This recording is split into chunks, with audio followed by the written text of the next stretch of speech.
இன்றைக்கி நடிக்கிறதுக்கு வாய்ப்பு கிடைச்சா எல்லோரும் நடிக்கிறதுக்கு ரெடியாக இருக்கணும். ஏன்னா அதுதான் இன்றைக்கி இருக்கிறதுலையே ஈஸியான தொழிலாக தெரியுது. முதல்ல அது கஷ்டம். நடிக்கிறதுக்கு வாய்ப்பு கேட்க போகணுன்னா சிவாஜி சார் படத்தோட வசனத்தை எல்லாம் நம்ம பேசி ஒவ்வொரு நடிகர்கள் மாதிரியும் நம்ம நடித்து காட்டி ரொம்ப சிரமப்பட்டு ஒரு இடத்த பிடிச்சி ஒரு சீன் நடிக்கிறதுக்கே அவ்வளவு டெஸ்ட்டு மேலே டெஸ்ட்டு பண்ணுவாங்க. இன்றைக்கி சர்வசாதாரணமாக எல்லாருமே நடிச்சுட்டு தான் இருக்கிறோம். அப்படியே இறங்கிட வேண்டியதான் களத்தில். ஆக இது என்னுடைய குடும்ப விழான்னு சொல்லலாம். ஏன்னா எனக்கு அசிஸ்டண்ட்டு தரணி, தரணிக்கு அசிஸ்டண்ட்டு பேரரசு, பேரரசுக்கு அசிஸ்டண்ட்டு சதாசிவம். ஸோ என் கொள்ளு பேரனோட படம் அப்படின்னு சொல்லிக்கிறேன். எவ்வளோ அழகாக இருக்குது. இப்படி தான் இருக்கணும் சினிமா. ஃபில்ம் இண்டஸ்ட்ரியில் எப்படி இயக்குனர் இமயம் பாரதி ராஜா, பாக்கியராஜன், அதுக்கப்புறம் பார்த்திபன், பாண்டியராஜன் அப்படின்னு அவன் கொள்ளு பேரனுக்கும் கொள்ளு பேரன் எடுத்துகிட்டு உட்காந்துருக்கிற மிகப்பெரிய தாத்தா பாக்கியராஜன். ஸோ இந்த மாதிரி தாத்தாக்களாக இங்கே நாங்கள் எல்லாம் கலந்து கொண்டிருக்கும் இந்த இஎம்ஐ, இது உண்மையிலுமே சதாசிவத்துக்கு ஃபஸ்ட்டு இஎம்ஐ சக்ஸஸ் ஆயிருன்னு நினைக்கிறேன். எந்த டெபிட்டும் இல்லாமல் அவர் சொன்னார், ப்ரொடியூசர் அழகாக சொன்னார், இஎம்ஐ கட்ட முடியாமல் கெட்டவனும் உண்டு, இஎம்ஐ கட்டி தப்பிச்சு வாழ்ந்தவனும் உண்டு. 2 விதமான இஎம்ஐ சொன்னான். எக்ஸ்ட்ராடினரி மணி இன்ட்ரெஸ்ட், அதில் போய் மாட்டினான்னா அவன் காலி. ஈஸி மணி இன்ட்ரெஸ்ட்டில் மாட்டினான்னா அவன் தப்பிச்சிருவான். ஸோ இஎம்ஐங்கிறது ஒரு நல்ல விஷயம். ஒரு நல்ல பேங்க்கில் போய் கரெக்டான வட்டியில் இஎம்ஐ கட்டிட்டு வந்தோம்னா நம்ம அகலக்கால் வைக்காமல் நம்ம தகுதிக்கேற்ப கடனை வாங்குபவர்கள் தப்பித்து கொள்ளலாம். நம்ம தகுதியை மீறி கடன் வாங்கினோம்னா தான் கண்ணாமூலி திருகி, கண் பிதுங்கி, நாக்கு தள்ளி மற்ற விஷயமெல்லாம் நடக்கும். என்ன தயாரிப்பாளர் சார், உங்களுக்கு இந்த இஎம்ஐ கண்டிப்பாக அறுவடை ஆகிடணும். ஏன்னா இந்த படத்தில் எல்லா விஷயத்தையும் டைரக்டர், நடிகர் நம்ம சதா ரொம்ப நல்லா பண்ணியிருக்காரு. அவருக்கு ஒரு மிக பெரிய கைத்தட்டலை கொடுக்கணும். ஏன்னா ரொம்ப ஈஸியாக பார்த்துருக்காரு. விருப்பாக அலைஞ்சிருப்பார் போல் இருக்கு. யார் பின்னாடி அலைஞ்சு வேஸ்ட்டு, எல்லாம் அவ்வளோ இவ்வளோ சம்பளம் கேட்குறாங்க. முதல்லலாம் அந்த காலத்துலலாம் நடிகர்கள் நடிப்பில் மட்டும்தான் இன்ட்ரெஸ்ட் காட்டினாங்க. பாக்கியராஜன்லாம் இந்த எங்கள் ஊரில் தான் ஷூட்டிங்கு, மேட்டுப்பாளையத்தில் அந்த சந்தில் உட்காந்துட்டு அந்த சந்திலேயே படத்தை முடிச்சுட்டார். எவ்வளவு சிம்பிளாக, எவ்வளவு அருமையாக, எவ்வளவு உணர்வு கலைநயம் மிக்க ஒரு காதல் கதையை எவ்வளவு அற்புதமாக, ஒரே ஊரில் ஒரே தெரு தான் மேக்சிமம் அந்த படத்தில். எதுக்கால வீடு, அதே தெருவில் ஒரு ஹீரோ வருவான், இவர் லவ் பண்ணுற பொண்ணு. அந்த இதெல்லாம் பார்த்தீங்கன்னா நம்மளுடைய லவ் ஸ்டோரியை பார்க்குற மாதிரி இருக்கும். அந்த யதார்த்த சினிமாக்கள் இன்னைக்கு இல்லாமல் போச்சு. இன்றைக்கி தான் நான் ஒரு ஆடியோ ரிலீஸுக்கு போகிறேன்னு என் ஃப்ரெண்ட் ஒருத்தர்கிட்ட சொன்னேன். ஃபோனில் என்ன அர்ஜெண்ட்டாக பார்க்கணுன்னு சொன்னார். என்னங்க ஆடியோ ரிலீஸு? அவர் ரொம்ப கோவிச்சுக்கிட்டார். இஎம்ஐன்னு ஒரு படம். சரிங்க, இப்போல்லாம் எங்கேங்க தமிழ் படம்? முதல்ல எல்லாம் வெளிமாநிலத்திலிருந்து நடிகர்கள் நடிக்கிறதுக்கு தமிழ் படத்தில் நடிக்கணும், அதுதான் எங்களுடைய மிகப்பெரிய எய்ம்னு சொல்லுவாங்க. ஒரு ஹிந்தியிலேருந்து ஒரு ஹீரோயின் தமிழில் நடிக்கிறத ஒரு பெருமையாக நினைப்பாங்க. தமிழ் படம் எடுக்கிறத ஒரு பெருமையாக நினச்ச ப்ரொடியூசர்கள் இருக்காங்க. தெலுங்கு ப்ரொடியூசர்கள்லாம் நிறைய பேர் மலையாளம், கர்நாடகாவிலேருந்தெல்லாம் தமிழ் சினிமா எடுத்திருக்காங்க. இன்றைக்கி இருக்கிறதுலையே 5வது இடத்துல 6வது இடத்துல இருக்கிறது தமிழ் சினிமா. இன்றைக்கெல்லாம் தெலுங்கு சினிமா நம்பர் 1 இருக்குது, மலையாள சினிமா நம்பர் 2 இருக்குது, கர்நாடகா சினிமாவும் நல்லா இருக்கு. இதுக்கு காரணம் யார்? கிரியேட்டருக்கு இங்கே இருக்காங்க, இல்லாமல் இல்லை. சரியான தயாரிப்பாளர்கள் இல்லை. சரியானவர்களை தேர்ந்தெடுக்கக்கூடிய தயாரிப்பு நிறுவனங்கள் எல்லாம் இப்போது அவங்க பூட்டு போட்டிட்டு வீட்டுக்கு போயிட்டாங்க. பெரிய பெரிய தயாரிப்பு நிறுவனங்கள் எல்லாம் இன்று படம் எடுக்கக்கூடாது என்ற முடிவோடு இருக்கிறார்கள். ஏனென்றால் முதல்ல படம் எடுத்தால் ஈஸியாக வியாபாரம் ஆகிடும். இப்போ முந்தானை முடிச்சாகட்டும், எஜமான் ஆகட்டும், அதே பேரரசு பண்ண அஜித் படம், என்ன படம் அது, திருப்பதி, இதெல்லாம் எனக்கு தெரிய ஏவிஎம் பூஜை எண்ணிக்கை எல்லாத்துக்கும் செட்டில்மெண்ட் முடிஞ்சிடும். பூஜை எண்ணிக்கை லாபம் இவ்வளவு என்று தெரிந்து போய்விடும். அப்படி இருந்த சினிமா இன்னைக்கு எங்கே இருக்கு? எவ்வளவு போராட்டமாக இருக்கு. ஒரு கதை முடிவு பண்ணுற வரையிலையும் நடிகர் நடிகைகளை முடிவு பண்ண முடியறதில்லை. ஷூட்டிங் போகிற வரையிலும் இவர் தான் நடிக்க போகிறாருன்னு யாருக்கும் தெரியாது. அப்படியே முடிஞ்சாலும் இந்த படம் அப்படியே தொடங்கினாலும் இந்த படம் முடியுமா முடியாதான்னு தெரியாது. அப்படியே முடிஞ்சாலும் இந்த படம் ரிலீஸ் ஆகுமா ரிலீஸ் ஆகாதுன்னு தெரியாது. யார் ரிலீஸ் பண்ண போகிறாரு, எப்போ ரிலீஸ் பண்ண போகிறாருன்னு தெரியாது. அப்படியே ரிலீஸ் ஆனாலும் எந்த தியேட்டரில் ஓடுதுன்னு இந்த ப்ரொடியூசருக்கும் தெரியாது, டைரக்டருக்கும் தெரியாது. என்ன தமிழ் சினிமா? கொஞ்சம் சற்று சிந்திக்க வேண்டிய விஷயம்.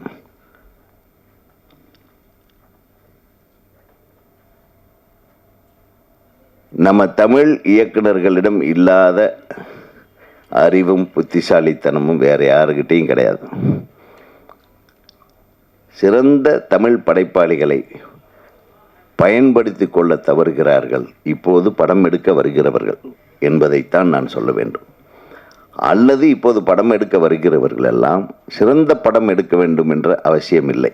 ஒன்றா ஒரு பெரிய ஹீரோ இருக்கணும், ஒரு பிஸ்னஸ், இந்த ஹீரோ இந்த இது இப்படி போட்டு இப்படி போட்டால் இவ்வளவு கோடி பிஸ்னஸ், அவ்வளோதான். அதில் கதையெல்லாம் இருக்குன்னு அவசியமே கிடையாது.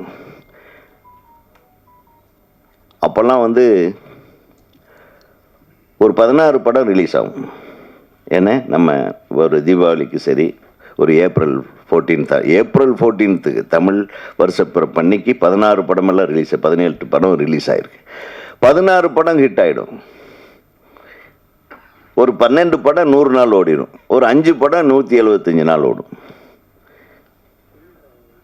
ஒவ்வொரு படமும் ஒவ்வொரு கதைக்களத்தோடு இருக்கும். ஒரு ஊரில் ஒரு ராஜகுமாரி ஓடும், ஒரு எஜமான் ஓடும், ஒரு வால்டர் வெட்டிவேல் ஓடும். ஒவ்வொன்றும் ஒவ்வொரு வேறு வேறு மாதிரி கதைக்களத்தோட. ஒவ்வொரு நடிகர்களுக்குள்ளும் ஒரு போட்டி இருக்கும். ஒவ்வொரு இயக்குநர்களும் பார்த்தோம்னா அவர் அந்த படி இந்த படம்டா ஓடுதா அவனும் அப்படி. ஆனால் எல்லா இயக்குநர்களும் நாங்கள் நட்போடு தான் இருப்போம். எங்கள் படங்கள் தான் எங்களுக்கு எதிரியே தவிர எங்கள் படைப்பாற்றல் எங்களுக்கு எதிரியாக இருந்ததே இல்லை. இப்போ அந்த மாதிரியான ஹெல்த்தி சினிமா இல்லையேன்ற ஒரு வருத்தம். இன்னொரு பெரிய காமெடி என்னென்னா, இந்த காலத்தில் டைரக்டர்களையே ஃபோனில் பிடிக்க முடிய மாட்டேங்க. ரொம்ப ரொம்ப கஷ்டமாக இருக்குது மனசுக்கு. ஒரு டைரக்டரை பாராட்டலாம், இந்த படம் நல்லா எடுத்துருக்கிறாருன்னா ஃபோன் எடுக்க மாட்றாங்கப்பா. கேட்டால் அந்த நம்பர் போன வாரம் தாங்க இருந்தது, இந்த வாரம் வேறு மாற்றிட்டாங்கன்றாங்க. எங்கே நோக்கி போய்கொண்டிருக்கிறது தமிழ் சினிமா? இதையெல்லாம் திருத்துவதற்காகத்தான் இந்த இஎம்ஐ மாதிரியான படங்களை நம்ம ஆதரிக்க வேண்டும். 15 படம் பெரிய படங்கள் ரிலீஸ் ஆகுது, ஒரு படம் 2 படம் தான் ஓடுது.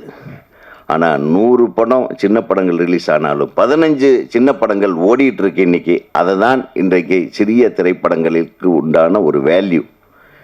கடந்த இந்த வருஷம் எடுத்து பார்த்தீங்கன்னா நிறைய சின்ன படங்கள் ஓடி இருக்கு. குடும்பஸ்தன், லப்பர் பந்து, இது நம்ம கேள்விப்படாத ஒரு விஷயங்க. ரிலீஸ் ஆகிற வரையிலும் இதெல்லாம் ஒரு என்னங்க படம் அப்படின்னா. ஆனால் ஏன் ஓடுது? ஒரு நல்ல மேட்ரு, அழகான நல்ல படைப்பாளிகள் இருக்கிறார்கள். அவர்களை தேடுங்கள், அவர்களை கண்டுபிடிங்கள். அதில் ஒருவராக நம்ம சதாசிவத்தை எதிர்பார்ப்போம். இந்த படத்தில் நல்லா இருந்தது, இந்த கண்டென்ட் இஸ் குட். அது எந்த அளவுக்கு அவர் ஆழமாக சொல்லியிருக்காருன்றது முழு படத்தை பார்த்தா தான் தெரியும்.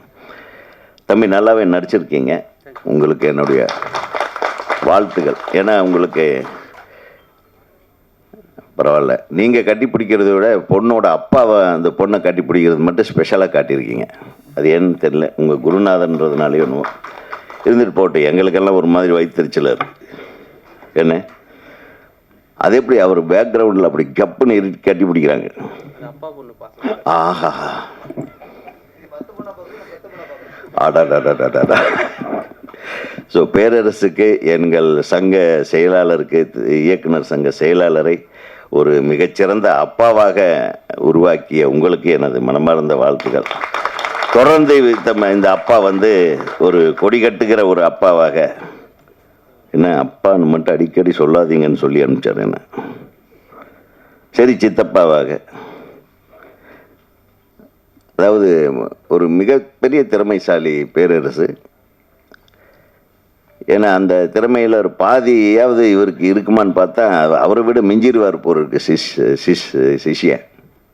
அந்த ஒரு பாட்டே போதும், பேரரசை வச்சு எழுந்த மாதிரி ஒரு பாட்டு எழுதிக்கிறார் பாருங்க. அஸ்கு புஸ்கு ரிஸ்கு ரஸ்கு.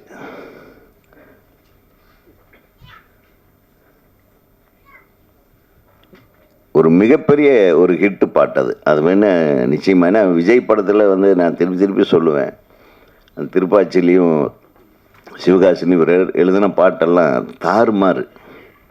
நம்ம அப்போ கூட நம்ம ரொம்ப ஸ்பீடாக இருக்கடா, ஒன்றும் புரியலையே அப்படின்னு சொல்லி கேட்போம். ஆனால் இன்றைக்கி அதுதான் இன்றைக்கி வர்ற படங்க. அதாவது அர்த்தத்தோடு இருந்தது அவர் எழுதுனது. இப்போ என்ன எழுதுகிறாங்கன்னே தெரிய மாட்டேங்குது.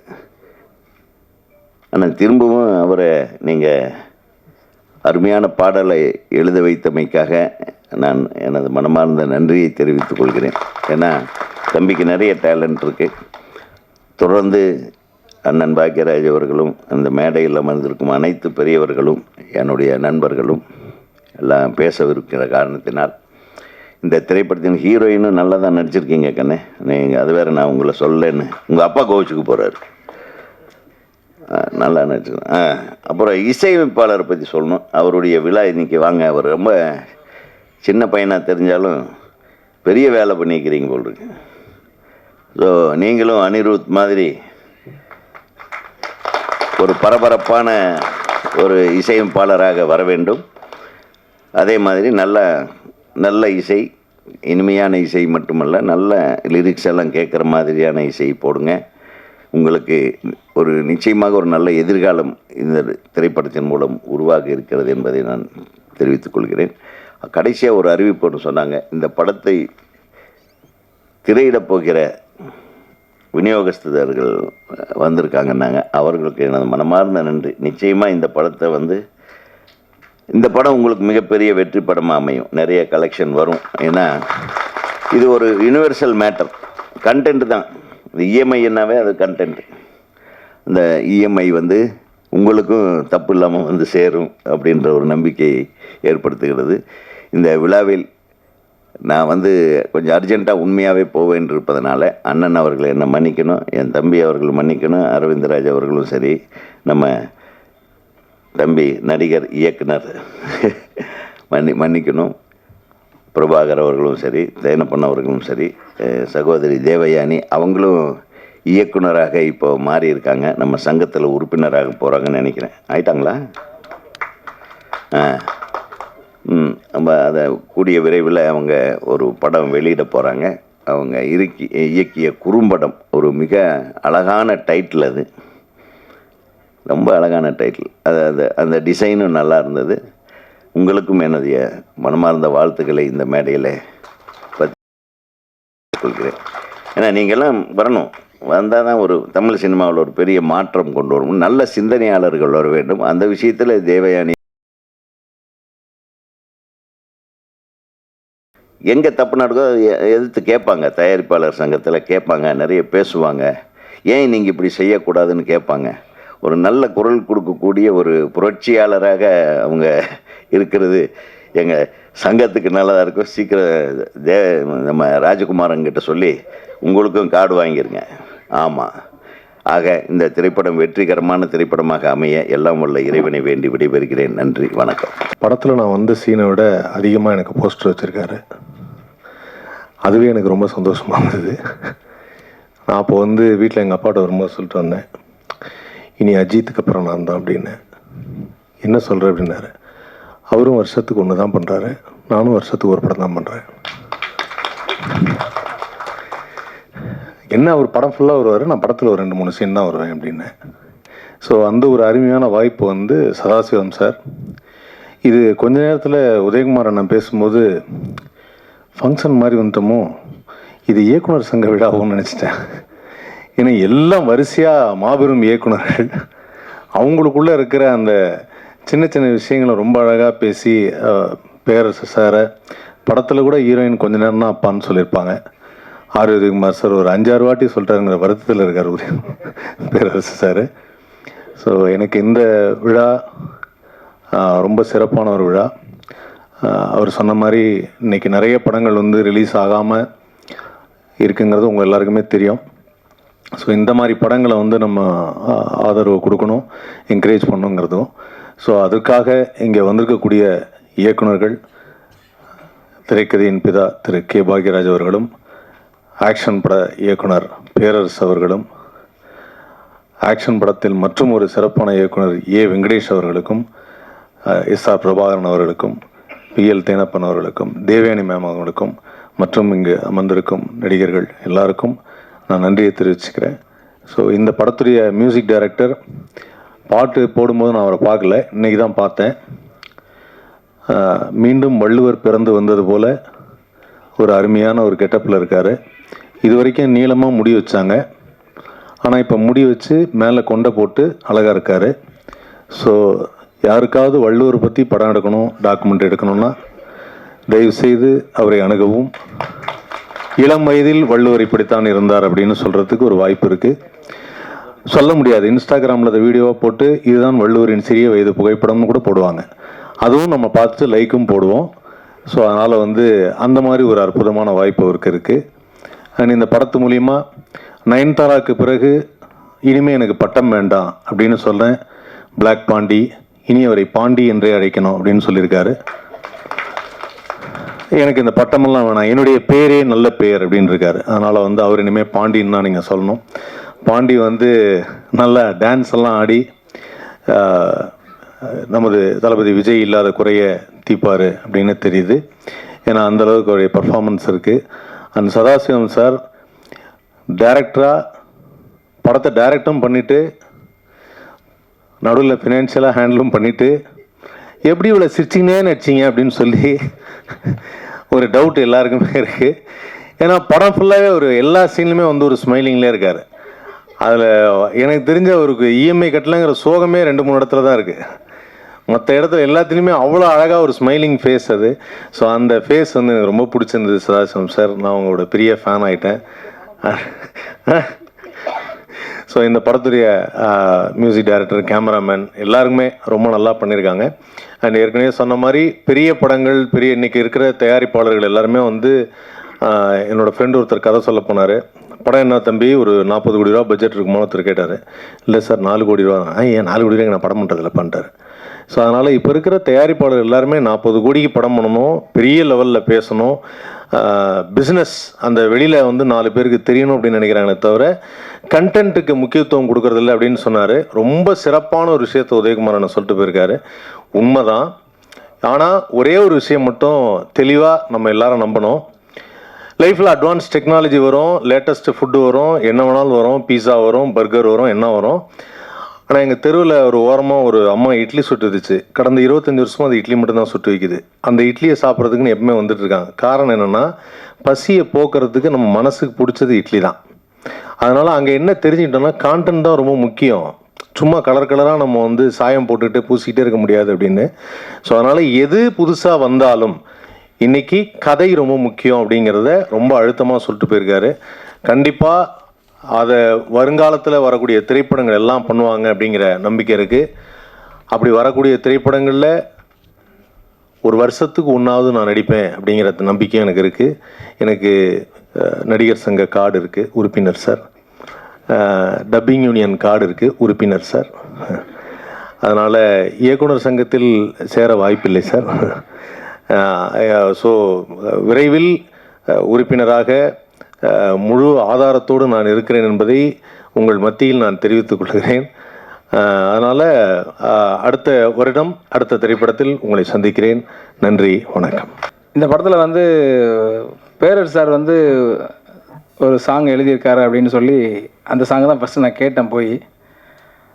பேரர் சார் வந்து வரிகள் எப்போவுமே வந்து பார்த்திங்கன்னா பவராக இருக்கும். அப்போ நம்ம அந்த சாங் பண்ணுறோம் அப்படின்னா இதை நம்ம வந்து ஒரு பெரிய லெவலில் இதை நம்ம பண்ணணும். எங்கேயுமே வந்து நமக்கு வந்து ஒரு போர் அடிக்கக்கூடாது. அந்த சாங் ஓப்பனிங்லேருந்து எண்டு முடிகிற வரைக்கும் சாங் கேட்கும் போது வந்து பார்த்திங்கன்னா பயங்கர எனர்ஜியாக இருக்கும். பட் அந்த எனர்ஜி வந்து விஷுவலில் குறையக்கூடாது அப்படின்னு அதுக்கு தகுந்த மாதிரி பிளான் பண்ணி எடுத்திருக்கோம். அவர் சதாசிவம் நல்லா ஆடியிருக்காரு அப்படின்னு நினைக்கிறேன். சார், நீங்கள் எழுதின சாங் பண்ணதுக்கு நான் பெருமைப்படுறேன் சார். ரொம்ப நன்றி சார். இதில் 2 சாங் பண்ணியிருக்கேன். இந்த படத்தில் வாய்ப்பு வந்து மேனேஜர் பாலாஜி மூலயமா எனக்கு கிடச்சிது. அவருக்கும் நன்றி சொல்லிக்கிறேன். இந்த படம் வந்து இஎம்ஐ. இன்றைக்கி நம்ம எல்லோரும் உட்காந்துருக்கோம், எல்லோரும் ஒரு இஎம்ஐயில் மாட்டிகிட்டு தான் இருப்போம். அந்த இஎம்ஐ வந்து எப்படி கட்ட முடியுது, கட்ட முடியல அப்படிங்கிற 2 விஷயந்தான். இதை வந்து அழகாக இந்த படத்தில் வந்து சொல்லியிருக்காரு. இந்த மாதிரி படத்துக்கு நீங்கள் எல்லாருமே சப்போர்ட் பண்ணணும், இதை மக்கள்கிட்ட போய் சேர்க்கணும். இந்த படம் பெரிய லெவலில் ரீச் ஆகணும்னு இறைவனை வேண்டிக்கிறேன். நன்றி, வணக்கம். எல்லாருக்கும் வணக்கம். ஸோ இஎம்ஐ படம் பற்றி சொல்லணுன்னா வந்துட்டு ஒரு அழகான ஒரு கிருஷ்ணகிரியில் தான் ஃபுல்லாக நாங்கள் ஷூட் பண்ணியிருந்தோம். ஸோ கொரியோகிராஃபர் சார் சொன்ன மாதிரி இஎம்ஐ வந்து நிறைய பேர் அதோட பாசிட்டிவ்ஸும் அனுபவிச்சிருப்பீங்க, நெகட்டிவ்ஸும் அனுபவிச்சிருப்பீங்க. இந்த படம் மெயினாக வந்துட்டு இஎம்ஐயோட நெகட்டிவ்ஸ் வந்துட்டு கொஞ்சம் காமிச்சிருக்கோம். ஐ திங்க் இது வந்து ஒரு விழிப்புணர்ச்சியாகவே இருக்கும் நிறைய பேருக்கு பார்க்குறப்போ. பிகாஸ் எல்லாருமே எந்த அளவுக்கு நம்ம ஆசைப்படுறோன்னு ஒன்று இருக்குது, எந்த அளவுக்கு நம்மளால் பண்ண முடியும்னு ஒன்று இருக்குது. ஸோ இந்த படம் வந்துட்டு ஆசைப்படலாம், பட் அதுக்கான கொடுக்கலும் அதில் இருக்கணுன்றது வந்து இந்த படம் வந்து சொல்லும். So mostly negatives of EMI வந்துட்டு இது படம் காமிக்கும். ஸோ உங்களுக்கு தெரிஞ்ச சர்க்கிளில் யாராச்சும் வந்துட்டு அவங்க ஃபேமிலி வந்து கஷ்டப்படுறாங்க அப்படிலாம் இருந்துச்சுன்னா இஎம்ஐனால் நீங்கள் இந்த படத்தை போயிட்டு அவங்களுக்கு ஒரு விழிப்புணர்ச்சி கொடுக்கலாம். ஸோ அந்த மாதிரி ஒரு நல்ல படம் இது, நல்ல ஒரு கண்டென்ட். சதாசிவம் சார் வந்து எனக்கு இந்த கண்டென்ட் சொல்கிறப்போ எனக்கு ரொம்ப பிடிச்சிருந்துச்சு. ஸோ அதுக்கேற்ற மாதிரி சாருமே நிறைய ஹார்ட் ஒர்க் போட்டிருக்காரு இந்த படத்தில். ஸோ கண்டிப்பாக உங்கள் ஃபேமிலி அண்ட் ஃப்ரெண்ட்ஸ் எல்லாரையும் கூட்டிகிட்டு போயிட்டு இந்த படத்தை பாருங்கள், சப்போர்ட் பண்ணுங்கள். And thank you to all the media people வந்து எங்கள் படத்தை எங்களோட ஆடியோ லான்ச்சுக்கு வந்து சப்போர்ட் பண்ணதுக்கு.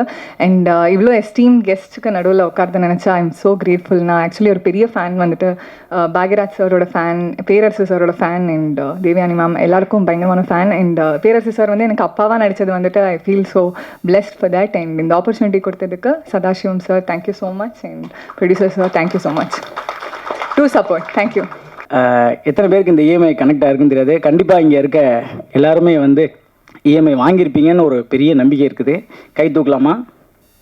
அப்போ யாருமே இஎம்ஐ இல்லைண்ணா. எனக்கு இந்த படம் எப்படின்னா பல இஎம்ஐயை கட்டுறதுக்கு ஹெல்ப் பண்ணிச்சு. அதுக்கு மலையன் சாருக்கு தேங்க்ஸ் சொல்கிறேன். இல்லை, பொதுவாக ஒரு படத்துக்கு பேமெண்ட் வாங்குறது இருக்குல்ல, அது சான்ஸை வாங்குற வர பெரிய கஷ்டம். இந்த சான்ஸ் கூட ஈஸியாக கிடச்சிரும். ஆனால் இந்த பேமெண்ட் வாங்குறது இருப்பாருங்க. நானும் இந்த 26 வருஷமாக நடிச்சிட்டு இருக்கேன். சைல்டு ஆர்டிஸ்ட்லேருந்து தயாரிக்கிற எல்லாருமே நாங்கள் படம் பண்ணுறோம், நீங்கள் சம்பளத்தை இவ்வளோ வாங்கிக்கங்கன்னு சொல்லுவாங்க. ஆனால் முழுசாக கொடுக்கறது ஒரு சில பேர் மட்டும் தான். அதில் எங்களுடைய ப்ரொடியூசர் மலையன் சாருக்கு ரொம்ப நன்றி. அது யாரையும் குறை சொல்கிறதுக்கே கிடையாது. முதல்ல முக்கியமாக என்னுடைய திரை கடவுளுக்கு மேடையில் இருக்கக்கூடிய தெய்வங்களுக்கு ரொம்ப நன்றி.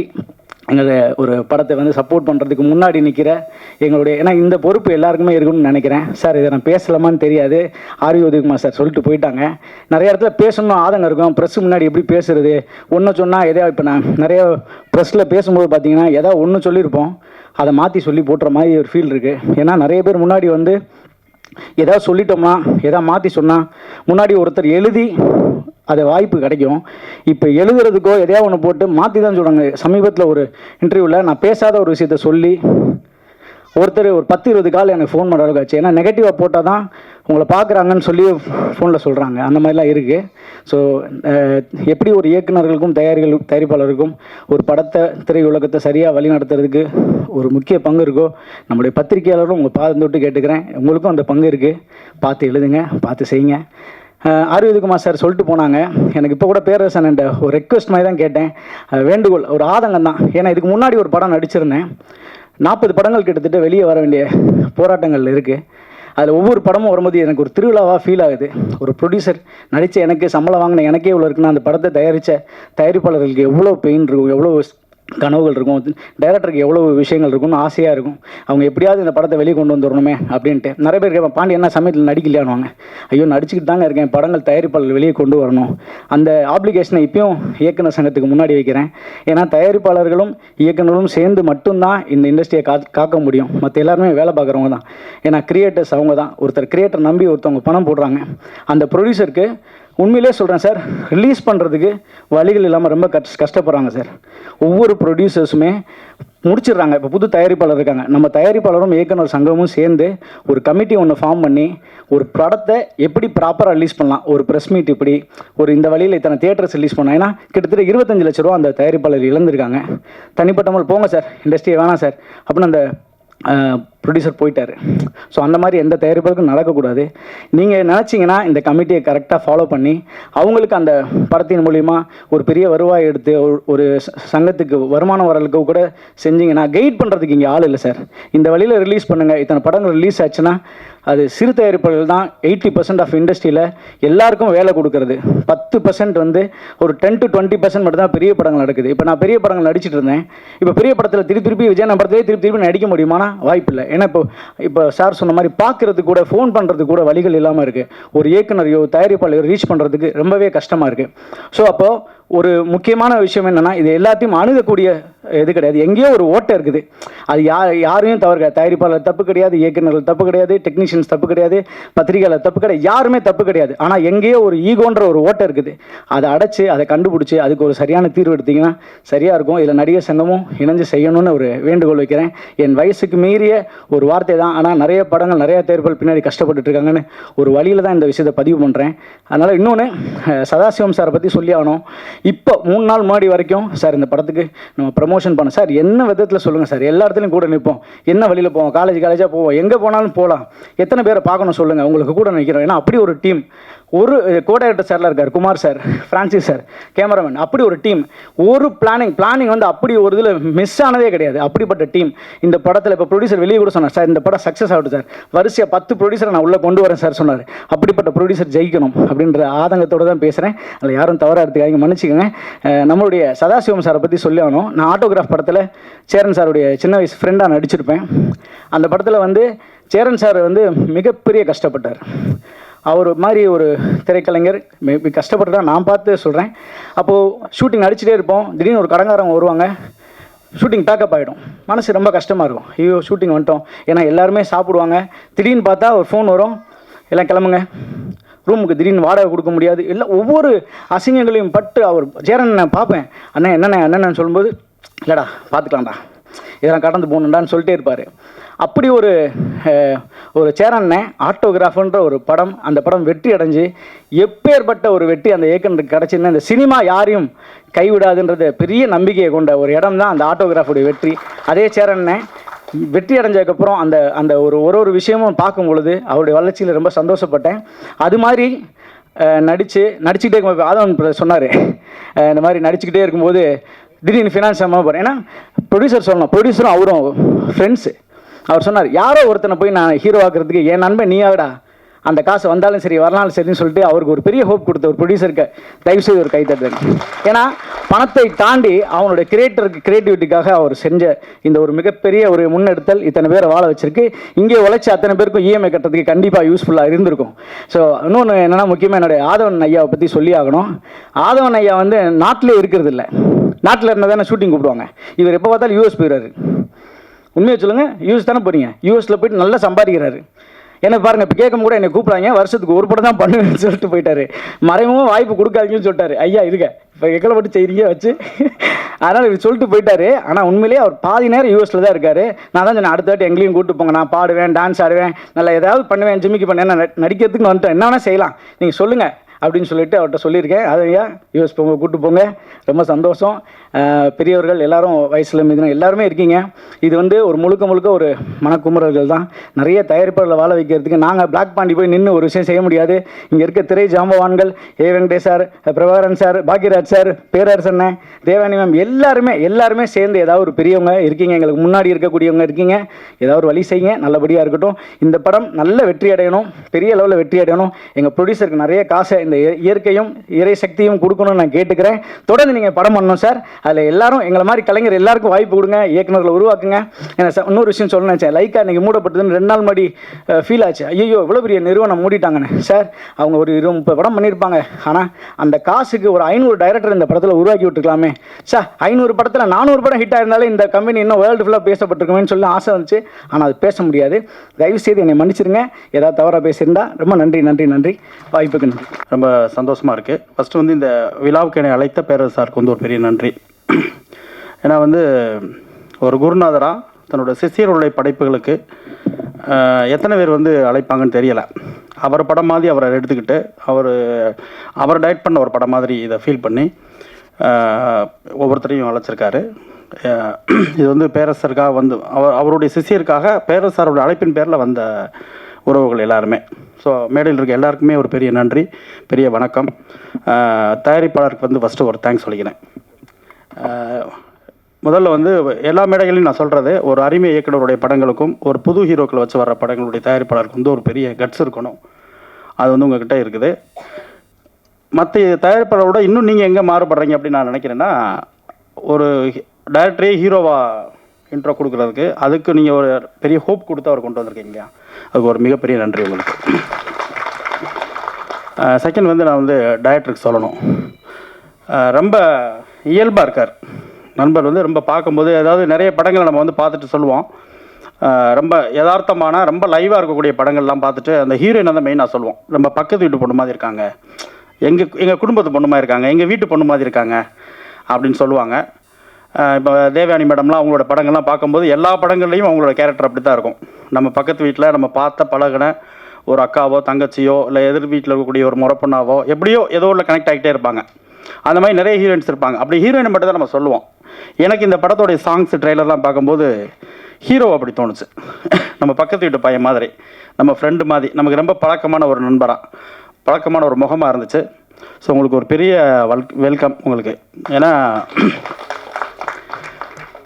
ரொம்ப இயல்பாக நடிக்கிறீங்க. ஃபஸ்ட்டு தயக்கம் வந்து கொஞ்சம் கொஞ்சம் இருக்குது, ஆனால் அது நிச்சயமாக ஒரு படத்தில் முதல் படத்தில் இருக்கும். அதெல்லாம் தாண்டி உங்களோட டான்ஸ் பெர்ஃபார்மாக இருக்கட்டும், உங்களோட ஃபேஸ் ரியாக்ஷனாக இருக்கட்டும், எதுலேயுமே நடிப்புக்கு தயக்கமோ பயமோ இல்லை. ஸோ இந்த அச்சம் இல்லாமல் ஒன்று இருக்கீங்க இல்லையா, ஒரு திரையில் வர்றீங்க இல்லையா, அந்த உங்கள் ஏஜுக்கு அதுக்கும் நிச்சயமாக உங்களுக்கு ஒரு பெரிய இடம் காத்திருக்கு நான் நம்புகிறேன். படத்தில் நடிச்சிருக்கக்கூடிய அவர் ஆதவன், பிளாக் பாண்டி அவர்கள், இவங்களுக்கு வந்து ஒரு பெரிய வாழ்த்துக்கள். ஏன்னா சில மேடைகளில் வந்து நான் நினைப்பேன், அவர் சன் டிவி ஆதவன் அவர்கள் வந்து சொல்லணும்னு நினைப்போம், அப்புறம் அந்த பேசுகிற வேகத்தில் வந்து உங்கள் பேரெல்லாம் மிஸ் ஆயிரும். அதுக்காக மன்னிச்சுக்கோங்க. சில மேடைகள் அப்படி நடந்திருக்கு. நீங்கள் ஃபாரின் போகிறலாம் குறைச்சிட்டு நம்ம ஊரில் இருங்க, நிறைய வாய்ப்புகள் உங்களுக்கு இருக்குது. ஏன்னா நகைச்சுவை வந்து எல்லாருமே காமெடியாக பண்ணலாம், இயல்பாகவே காமெடி வர்றது ஒரு சிலருக்கு மட்டும்தான் வரும். அப்படி தான் ஆதவன் அவர்களுடைய பேச்சு எப்போவுமே இருக்கும். ஸோ நீங்கள் தொடர்ந்து படங்கள், நீங்கள் பிளாக் பாண்டிலாம் ரொம்ப பெருசாக வந்திருக்க வேண்டியவர். இன்னும் அவர் போராடிட்டு இருக்காரு. அவருக்கான ஒரு பெரிய இடம் நிச்சயமாக அந்த இடத்த அவர் அடைய விட மாட்டார் நான் நினைக்கிறேன். படத்தோட டிசைனும் சரி, மற்ற எல்லா விஷயங்களுமே சரி, ரொம்ப அளவாக இருந்துச்சு. அந்த ஆர்டிஸ்டாக இருக்கட்டும், டிசைன்லேயும் சரி, நிறைய பேரை போடாமல், அதே மாதிரி படம் பார்க்கும்போது, ட்ரெய்லர் பார்க்கும்போதும், அந்த சாங்ஸ் பார்க்கும்போதும் என்ன வேணுமோ அது இருக்குது, யார் வேணுமோ அது இருக்குது. ரொம்ப அழகாக, ரொம்ப திட்டமிடலோடு டைரக்டர் பண்ணியிருக்காரு. நிச்சயமாக அந்த படம் எல்லாருக்குமே பிடிச்ச ஒரு படமாக இருக்குன்னு நான் நம்புகிறேன். அந்த ஒரு டைட்டிலாக இருக்கட்டும், இஎம்ஐ, ரொம்ப ஈஸியாக நம்ம எல்லாரோடையும் கனெக்ட் பண்ணக்கூடிய ஒரு டைட்டில். இஎம்ஐ வாங்காத ஆட்கள் யாருமே இருக்க முடியாது. எவ்வளோ பெரிய கோடீஸ்வரனாக இருக்கட்டும், அவங்க வந்து நிச்சயமாக வந்து இந்த இஎம்ஐன்ற ஒரு ஃபார்மேட்லேயோ லோன்லேயோ எதுலேயோ ஒன்றில் இருந்திருப்பாங்க. ஸோ நம்ம படம் பார்க்கக்கூடிய இங்கே எல்லாரோடையும் கனெக்ட் ஆகக்கூடிய ஒரு தலைப்பு, கண்டென்ட் இது எல்லாருக்குமே பிடிக்கும் நான் நம்புகிறேன். நான் அதே மாதிரி படம் எடுத்து அந்த கேமராமேனாக இருக்கட்டும், மியூசிக் டைரக்டராக இருக்கட்டும், எல்லாமே மிக நேர்த்தியாக, ரொம்ப பிளானிங்காக, ஒவ்வொரு ஷாட்டும் ரொம்ப அழகாக பிளான் பண்ணி ஃப்ரேம் பண்ணியிருக்காங்க. சில படங்கள்லாம் பார்க்கும்போது நமக்கு தெரியும், ஏன் நல்லா எடுத்துருக்கலாமே அப்படின்னு தோணும். ஆனால் சார் அது அந்த இருக்க இடத்த எவ்வளோ அழகாக காமிக்க முடியுமோ அப்படி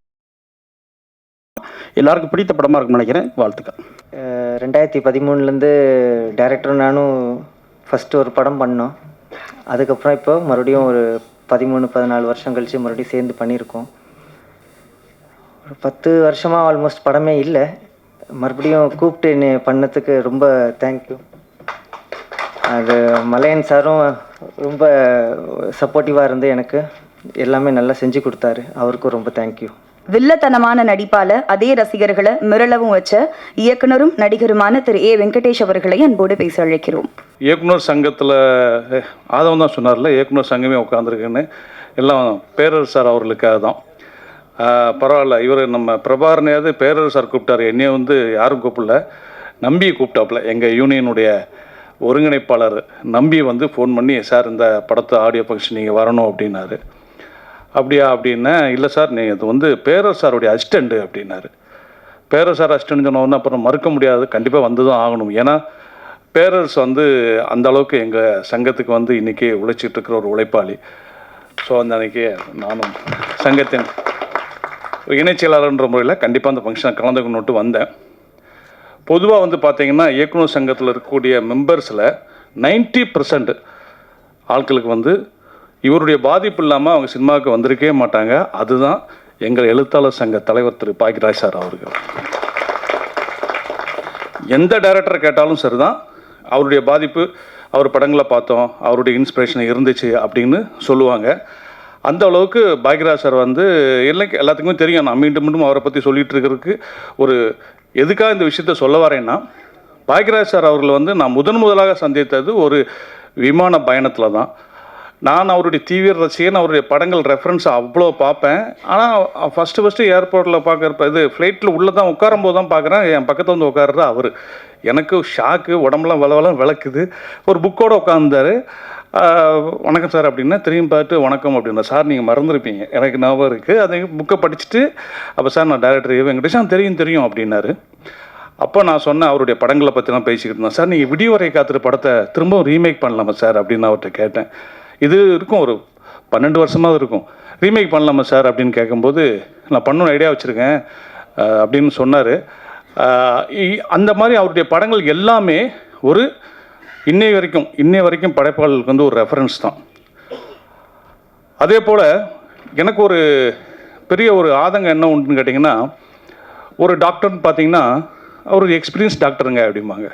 ஒரு பில்டர் கன்ஸ்ட்ரக்ஷன் எடுத்துக்கிட்டிங்கன்னா அவர் ஒரு எக்ஸ்பீரியன்ஸ் கன்ஸ்ட்ரக்டருங்க, அவர் ஒரு எக்ஸ்பீரியன்ஸ் இன்ஜினியருங்க அப்படின்னு எல்லாத்துக்கும் எக்ஸ்பீரியன்ஸ் சொல்லுவாங்க.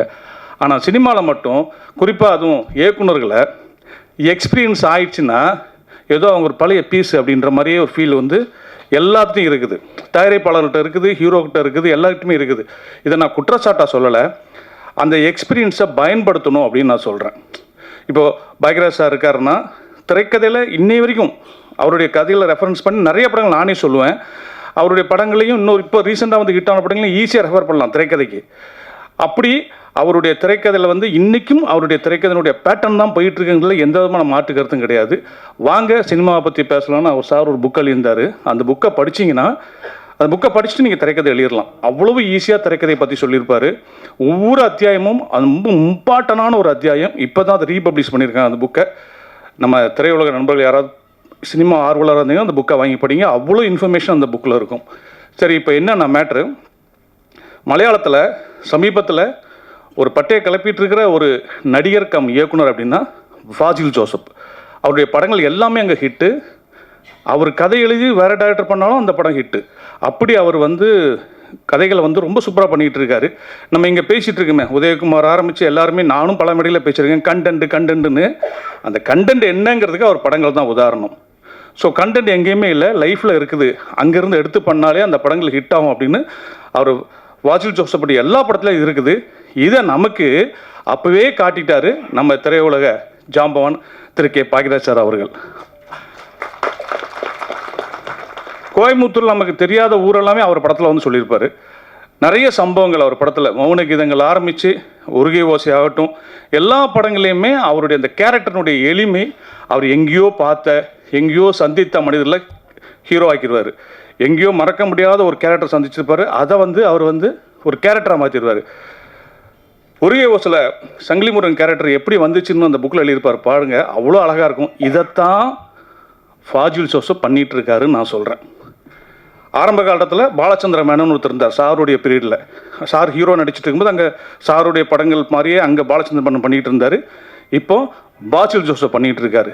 ஸோ இன்றைக்கி வர்ற இயக்குனர்கள் எல்லாருமே பாக்யராஜ் சார் பேட்டர்னில் வந்து கதையை எடுத்து ட்ரெண்டுக்கு டக்குன்னு பண்ணாங்கன்னா நிச்சயமாக அது ஹிட் ஆகும். சமீபத்திய உதாரணம் மீண்டும் சொல்கிறேன், ஆணித்தரமாக சொல்கிறேன், டிராகன் அந்த இயக்குனர் எடுத்த அந்த இதுக்கு முன்னாடி இந்த லவ் டுடே ஆகட்டும், டிராகன் ஆகட்டும், கதை இன்னைக்கு ட்ரெண்டில் இருக்கும். ஆனால் ப்ரெசன்டேஷன் எல்லாமே சாருடைய படங்களுடைய பேட்டர்னில் இருக்கும். அவர் பார்த்துலாம் பண்ணல, பேட்டர்னில் இருக்குன்னு நான் சொல்ல வரேன். இப்படி நம்ம வந்து நம்ம கையிலேயே நிறைய கதைகள் இருக்குது. அந்த வகையில் இந்த சதாசிவம் இஎம்ஐயை வந்து அவரே பாக்யராஜ் சார் பாணியில் ஹீரோவான் நடித்து இயக்கியிருக்கிறது மிகப்பெரிய ஒரு பாராட்டுக்குரிய விஷயம். ஆடியன்ஸு ஏற்றுக்குவாங்களா, கூட்டம் வருமா வராதா, அதெல்லாம் வந்து இப்போ வந்து எந்த படத்துக்குமே வந்து கூட்டம் வரும் வரலாம் ரிலீஸ் ஆகி அந்த ரிசல்ட் வர வரைக்கும் தெரியவே தெரியாது. படம் நல்லா இருக்குன்னா இங்கே இருக்கிற பத்திரிக்கையாளர்களே இந்த படத்தை கொண்டு போய் சேர்த்துருவாங்க. படம் சூப்பர் சூப்பர்னு முதல் ஷோ முடிஞ்சு போகும்போதே சொல்லிடுவாங்க. நல்லா இல்லைன்னா பேசவே மாட்டாங்க, ஃபோனும் வராது. அப்போயே தெரிஞ்சுக்கலாம் நம்ம படம் எதுவும் இங்கே தப்பு இருக்குது அப்படின்னு. அப்படி முதல் ரசிகர்கள் பத்திரிகையாளர்கள் தான். இவங்க என்ன நினைக்கிறாங்களோ அதுதான் ஆடியன்ஸ் ரிசல்ட்டு நான் பல படங்களில் பார்த்துருக்கேன். ஸோ இந்த இஎம்ஐ வந்து ஒரு நல்ல கண்டென்ட்டோட வருதுன்னு தெரியுது. அதாவது வந்து இஎம்ஐ வாங்கினா என்னென்ன பாதிப்பு வருது, எப்படியெல்லாம் மிரட்டுவாங்க, இப்படிலாம் நடக்குமா அப்படின்னு நமக்கு தெரியாத விஷயங்கள் அந்த படம் பதிவு பண்ண போது நல்லாவே தெரியுது. ஸோ இந்த படம் வந்து ஒரு நல்ல கண்ணோட்டோட வருதுன்னு தெரியுது. அதை சதாசிவன் நல்லாவே ப்ரெசென்ட் பண்ணியிருப்பார். முதல் படம் பண்ணுறதும் அதுவும் புதிய தயாரிப்பாளர் பண்ணுறதும் நிறைய கஷ்டங்கள் இருக்கும். அந்த கஷ்டத்தோடு தான் பண்ணியிருக்காங்க. லக்கிலி அவங்களுக்கு சப்போர்ட்டாக பேரரசு சார் இருந்திருக்காரு. அது ஒரு பாராட்டப்பட வேண்டிய ஒரு விஷயம். ஒரு பாட்டு எழுதியிருக்காரு. அப்புறம் குறிப்பாக நான் வந்து எனக்கு ஆதவன் தெரியும் அப்படின்றதால அவரை பற்றி நான் பேசணும். ஆதவன் உண்மையிலே வந்து ஒரு இப்போ சொல்லியிருந்தாலே எனக்கு வருஷத்துக்கு ஒரு படம் தான் வருதுன்னு. அவர் நிறைய படம் பண்ண வேண்டிய ஒரு நடிகர். அவ்வளோ திறமை அவர்கிட்ட உண்டு. அவர் மாதிரி மிமிக்ரி பண்ணி யாருமே பார்த்துருக்க மாட்டீங்க. எப்படிப்பட்ட நடிகர்னாலும் அவர் வாட்ச் பண்ணால் ஒரு ஒரு ஒன் டே எல்லாம் அவர் ப்ராக்டிஸ் பண்ணி பேசிடுவார். என்னுடைய சண்டை மாறுதோன்னு படத்தில் வந்துட்டு அவர் காதல் தண்டபாணி அவர்கள் வந்து படம் முடிகிற தருவாயில் காலமாயிட்டார். அப்போ டப்பிங் எப்படி பண்ணுறது அப்படின்னு யோசிக்கும் போது எனக்கு வந்து ஆதவன் பேசினா கரெக்டாக இருக்கும்னாங்க. நான் சொன்னேன் சரி எடுத்து காமிங்க பார்ப்போன்ட்டு நான் போயிட்டேன். அப்போ எனக்கு வேறு வேலை இருந்துச்சு, எடிட்டிங் வேலை. ஆதவன் பேசியிருந்தார். வந்து பார்த்தா எனக்கு அவராக பேசினார் அப்படின்ற மாதிரி இருந்துச்சு. அப்படியே அக்யூரேட்டாக காதல் தண்டபாணி பேசினார். இன்றைக்கும் சண்டமரம் படத்தில் காதல் தண்டபாணி பேசுனது அவர் தான். அப்படி ஒரு அற்புதமான ஒரு டேலண்டான ஆள். கொஞ்சம் நடிகம் பாஸ் நீங்கள் பண்ணதுன்னு அது அந்த நிகழ்ச்சியில் அவ்வளோ பாப்புலரான நிகழ்ச்சியை பண்ணார். இன்னும் சொல்ல போனால் ரீல்ஸ்லாம் வர்ற காலத்துக்கு முன்னாடியே பயங்கர வைரலான ப்ரோக்ராம் அது. அவர் பாண்டி எல்லாருமே இந்த படத்துக்கு சப்போர்ட்டாக வந்திருக்காங்க. குறிப்பாக தயாரிப்பாளரை சொல்லணும். ஒரு புதிய படத்தை எடுத்து அதை நம்பிக்கையோட அந்த டைரக்டரே ஹீரோவாக்கி அவர் இந்த படத்தை ப்ரெசென்ட் பண்ணியிருக்காரு. இந்த படம் மிகப்பெரிய வெற்றி அடையணும் அப்படின்னு சொல்கிறதுக்கு முன்னாடி தேவயானி அவர்கள் வந்து டைரக்டராக இருக்காங்க. அவங்களுக்கு என்னுடைய வாழ்த்துக்கள். டைட்டில் சொல்லாமா வேண்டாமா? சொல்லாங்களே. அவங்க படத்துடைய டைட்டில் வந்து கைக்குட்டை ராணி அப்படின்னு வச்சுருக்காங்க. எனக்கு ரொம்ப பிடிச்சிருந்த டைட்டில். ஒரு ரொம்ப டிஃப்ரெண்ட்டான டைட்டிலாக இருந்துச்சு. இந்த டைட்டில் கேட்டோன்னே இந்த படத்தை பார்க்கணும் அப்படின்னு தோணக்கூடிய அளவுக்கு அந்த டைட்டில். அது அவங்களுடைய முதல் டைரக்ஷனில் வரக்கூடிய படம். அவங்களுக்கு என்னுடைய வாழ்த்துக்கள். இந்த இஎம்ஐ நிச்சயமாக ரசிகர்களை கவர்ந்து இந்த தயாரிப்பாளர் 10 பேரை கூட்டு வரையும் சொல்லியிருக்காருன்னு சொன்னாங்க. 10 பேர் இல்லை, நீ இன்னும் 20 பேரை கூட்டு வந்து இந்த இண்டஸ்ட்ரியில் நிறைய சின்ன படங்கள் வந்து வெற்றி அடையணும்னு வாழ்த்தி விடைபெறுகிறேன். நன்றி, வணக்கம். இப்போ இயக்குனர்ஸில் வந்து இதுக்கு நடுவில் நான் உட்காந்துருக்கேன். இப்போ தேவயானி மேடம் கூட டைரக்டர் ஆகிட்டாங்கன்னு சொன்னாங்க. என்னோட மனமார்ந்த வாழ்த்துக்கள். நிச்சயமாக பாக்யராஜ் சாரும், எஸ்ஆர் பிரபாகர், பேரரசு, வெங்கடேஷ் சார், இவங்கெல்லாம் இருக்கிற மேடையில் அரவிந்தரன் சார், இவங்களாம் இருக்க மேடையில் என்னையும் கூப்பிட்டதில் எனக்கு ரொம்ப சந்தோஷம். என்னை வந்து டைரக்டர் சதாசிவன் தான் கூப்பிட்டாரு, பேரரசு கூப்பிடல. எனக்கு அப்படியெல்லாம் ஒன்றும் இல்லை. என்னை மதித்து யார் கூப்பிட்டாலும் டெஃபினட்டாக ஃப்ரீயாக இருந்தேன்னா போயிடுவேன். அது ஒரு சின்ன படம்னா டெஃபினட்டாக அங்கே ஆளாக அந்த டைமுக்கு வந்து நிற்பேன். இது என்ன எனக்கு என்ன ஒன்றுமே இல்லை, சும்மா ஆஃபீஸில் உட்காந்து டிவி பார்த்துட்டு இருக்கிறதுக்கு இங்கே வந்து ஒரு 4 பேருக்கு உதவியாக இருந்தால் யூஸாமிங்கிற ஒரு எண்ணத்தில் தான் வந்து என்னால் முடிஞ்சது ஏதாவது ஹெல்ப் பண்ண முடியும்னு சொன்னேன். இப்போ உதயகுமார் சார் சொன்ன மாதிரி படங்கள் எடுக்கிறதுக்கு ப்ரொடியூசர்ஸ் இல்லை அப்படிங்கிற சொன்னதில் இல்லை, நாங்கள்லாம் ரெடியாக தான் இருக்கோம். ஏன்னா எல்லா நடிகருமே இப்போ வந்து அவங்க சொந்த படம், அவங்க மாமா மச்சான், அவங்க சித்தி பையன் இப்படியே படம் எடுத்துக்கிட்டு நாங்கள்லாம் என்ன வேலையை பார்க்குறது. இப்போ என் நிலமை வந்து நடிகராக இல்லை தயாரிப்பாளராக என்னென்னே தெரில. ஆனால் எனக்கு சுட்டுப்பட்டால் இது தவிர வேறு எதுவுமே தெரியாது. அதனால் சினிமாவில் நம்ம உண்மையாக இருந்ததுனால ஏதோ விதத்தில் ஏதோ ஒன்று இயக்குனர் எல்லாம் சேர்ந்து என்னை நடிக்க கூப்பிட்டு சொல்லி கொடுத்து ஏதோ கொஞ்சம் அங்கே ஏதோ நடிச்சுட்டு இருக்கேன் ஏதோ படங்களில். நாங்கள்லாம் ரெடியாக தான் இருக்கோம் படம் எடுக்கிறதுக்கு. நல்ல கண்டென்ட் கிடைக்கல. கண்டென்ட் கிடைச்சா டெஃபினட்டாக நான் இப்போ கடைசியாக எடுத்த படம் பேரன்பு மம்முக்கா வச்சு பண்ணேன். அதுக்கப்புறம் ஒரு நல்ல ஒரு செட்டப் கிடைக்கல. இப்போ நான் எடுத்த எல்லா படமுமே எங்கள் ஆஃபீஸ் தேடி வந்த ப்ராஜெக்ட் தான். நான் எதுவும் எந்த நடிகர் வீட்டில் போய் நின்று கேரவானுக்கு வெளில நின்று டேட்டு வாங்கியெல்லாம் படம்லாம் பண்ணல. நல்ல கண்டென்ட் இருந்தால் படம் பண்ணுறதுக்கு ரெடியாக தான் இருக்கும். ஆனால் எங்கே நல்ல கண்டென்ட் கிடைக்க மாட்டேங்குது. இப்போ அவர் சொன்னார் பேசில் ஜோசப், அது பொன்மான்னு ஒரு படம் முந்தானத்து ரிலீஸ் ஆச்சு ஓடிடியில். அது ஒரு சின்ன லைனை கரெக்டாக பண்ணுறாங்க. அது மாதிரி தமிழில் வந்துன்னு தான் இருக்குது, நான் இல்லைன்னு சொல்ல. இப்போ ட்ராகன் மாதிரியும் இப்போ லவ் டுடே பண்ணார் அந்த பிரதீப் ரங்கநாத், அதே மாதிரி தான் இந்த சதாசிவம் இந்த படத்தில் பண்ணியிருக்காரு. ஐ திங்க் டைரக்டர் கம் ஹீரோவாக பண்ணியிருக்காரு. நிச்சயமாக இந்த ப்ரொடியூசருக்கும் என்னோடய மனமார்ந்த வாழ்த்துக்கள். இது மாதிரி நிறைய இயக்குநர்களை இன்ட்ரடியூஸ் பண்ணி அவரே ஹீரோவாக்கி நிறைய பேருக்கு வாய்ப்பு கொடுக்கணும் என்று எல்லாமே இறைவனை வேண்டி விடைபெறுகிறேன். நன்றி, வணக்கம். ஒரு நல்ல விஷயம் என்னங்கிறது தெரிஞ்சது எல்லாரும் பேசும்போது. தயாரிப்பாளர் யாருக்குமே இஎம்ஐ சொல்லாமல் காசை கொடுத்துருக்காரு. எல்லோரும் வாங்கிட்டாங்க. யாருக்குமே அவர் இஎம்ஐ சொல்ல அடுத்த மாதம் வந்து வாங்கிக்கங்க, ரிலீஸ் ஆனோன்னு வாங்கிக்கங்கன்னு. அப்படிப்பட்ட தயாரிப்பாளர் திரைத்துறைக்கு வந்திருக்கிறார். உங்களை வரவேற்கின்றோம். ஏன்னா எல்லாரும் பேசும்போது வந்து தயாரிப்பாளரை பற்றி ரொம்ப பெருமையாக சொன்னாங்க. அது உண்மையிலே சந்தோஷமாக இருந்தது. இந்த படத்தில் தொழில்நுட்ப கலைஞர்கள் அனைவரும் ரொம்ப அருமையாக ஒர்க் பண்ணியிருந்தாங்க. அதாவது படத்தினுடைய இசையும் சரி, பாடல்களும் சரி. எங்கள் பேரரசு சார் ஒரு பாடல் எழுதியிருக்காரு அப்படின்னாங்க. நான் பேரரசு சார் கூப்பிட்டு தான் வந்திருக்கேன். இந்த படத்தின் இயக்குனர் அவர் வந்து இது முதல் படம்னு தெரியாத அளவுக்கு நடிப்புலையும் ரொம்ப அற்புதமாக வந்து பண்ணியிருக்கீங்க. அதனால் உங்களுக்கு எங்கேயோ ஒரு ரூட் இருக்குது. ஒன்று நடிகனாக இல்லாம், இல்லை இயக்குனராக இல்லாம், 2 ரூட் உங்களுக்கு இருக்குது. அதே மாதிரி வந்து ஆதவன் அவர்கள் வருஷம் ஒரு படம் அப்படின்னு சொல்கிறாரு. நானே 2-3 படத்தில் பார்த்த மாதிரி தெரியுது. பாண்டி தான் அதுக்கு பதில் சொல்லணும். படத்தின் ஒளிப்பதிவு ரொம்ப நேர்த்தியாக பண்ணியிருந்தார் நண்பர். ரொம்ப அருமையாக பிடிச்சிருந்தது. ஏன்னா ஒளிப்பதிவு யாரோ பேசும்போது கரெக்டாக சொன்னாங்க. அதை ஒரு ஷாட்டுங்கிறது வந்து நமக்கு துண்டு துண்டாக அழகாக தெரிஞ்சுது படம் பார்க்கும்போது.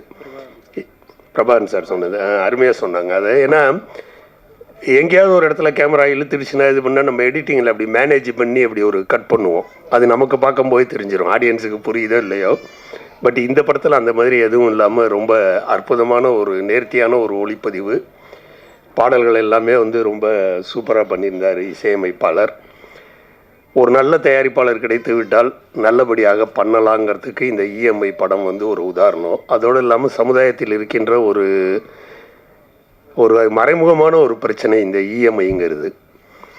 ஏன்னா அது இஎம்ஐ போடுறதுக்கு நீங்கள் அதை சீனில் சொல்லியிருக்காரான்னு தெரில. கடைக்கு போயிட்டோன்னா 10 பேங்க்லேருந்து வருவோம். ஒருத்தர் நம்மளை அப்படியே பார்த்துக்கிட்டே ஃபாலோ பண்ணிகிட்டே வருவாங்க. சார் நம்ம இதில் போடுங்க சார், அங்கே போனீங்கன்னா 8% சார், நம்மளது வந்து இன்ட்ரெஸ்டே கிடையாது சார், பேப்பருக்கு மாத்திரம் கொஞ்சம் செலவாகும் சார்னு. பேப்பர் வாங்குறதுக்கு என்ன செலவாகுது அப்படின்னு பார்த்தீங்கன்னா 800 900 பேப்பர் அவ்வளோக்கா வாங்குகிறோம். நம்ம பண்டில் கதை எழுதுறதுக்கு கூட அவ்வளோ பேப்பர் வாங்க மாட்டோம். அது மாதிரி இஎம்ஐயில் பார்த்தீங்கன்னா ரொம்ப சுவாரஸ்யமான நிறைய நல்ல விஷயங்கள் இருக்குது. அதனால் நிறைய பேர் பாதிக்கப்படுறாங்கங்கிறது வந்து 100% உண்மை. ஏன்னா வந்து கண்ணுக்கு முன்னாடி அது ஒரு கலர் கனவாக நமக்கு தெரியுது. பார்க்கும்போது வந்து ரொம்ப ஈஸியாக தெரியறதுனால எல்லாருமே இஎம்ஐ போட்டு எல்லாத்துலேயும் ரொம்ப ஈஸியாக இது பண்ணிடுறோம். அது ரொம்ப அழகாக காட்டியிருந்தார் அந்த பைக் சீன்லேயே. அந்த இது நல்லா இருந்தது. இஎம்ஐயில் அவர் பாதிக்கப்பட்டிருக்காரான்னு எனக்கு தெரியல. டைரக்டர் இஎம்ஐயில் பாதிக்கப்பட்டிருக்காரான்னு தெரியல. ரொம்ப நல்ல ஒரு கருத்தை வந்து கொண்டுகிட்டு வந்து சொல்லியிருக்காரு.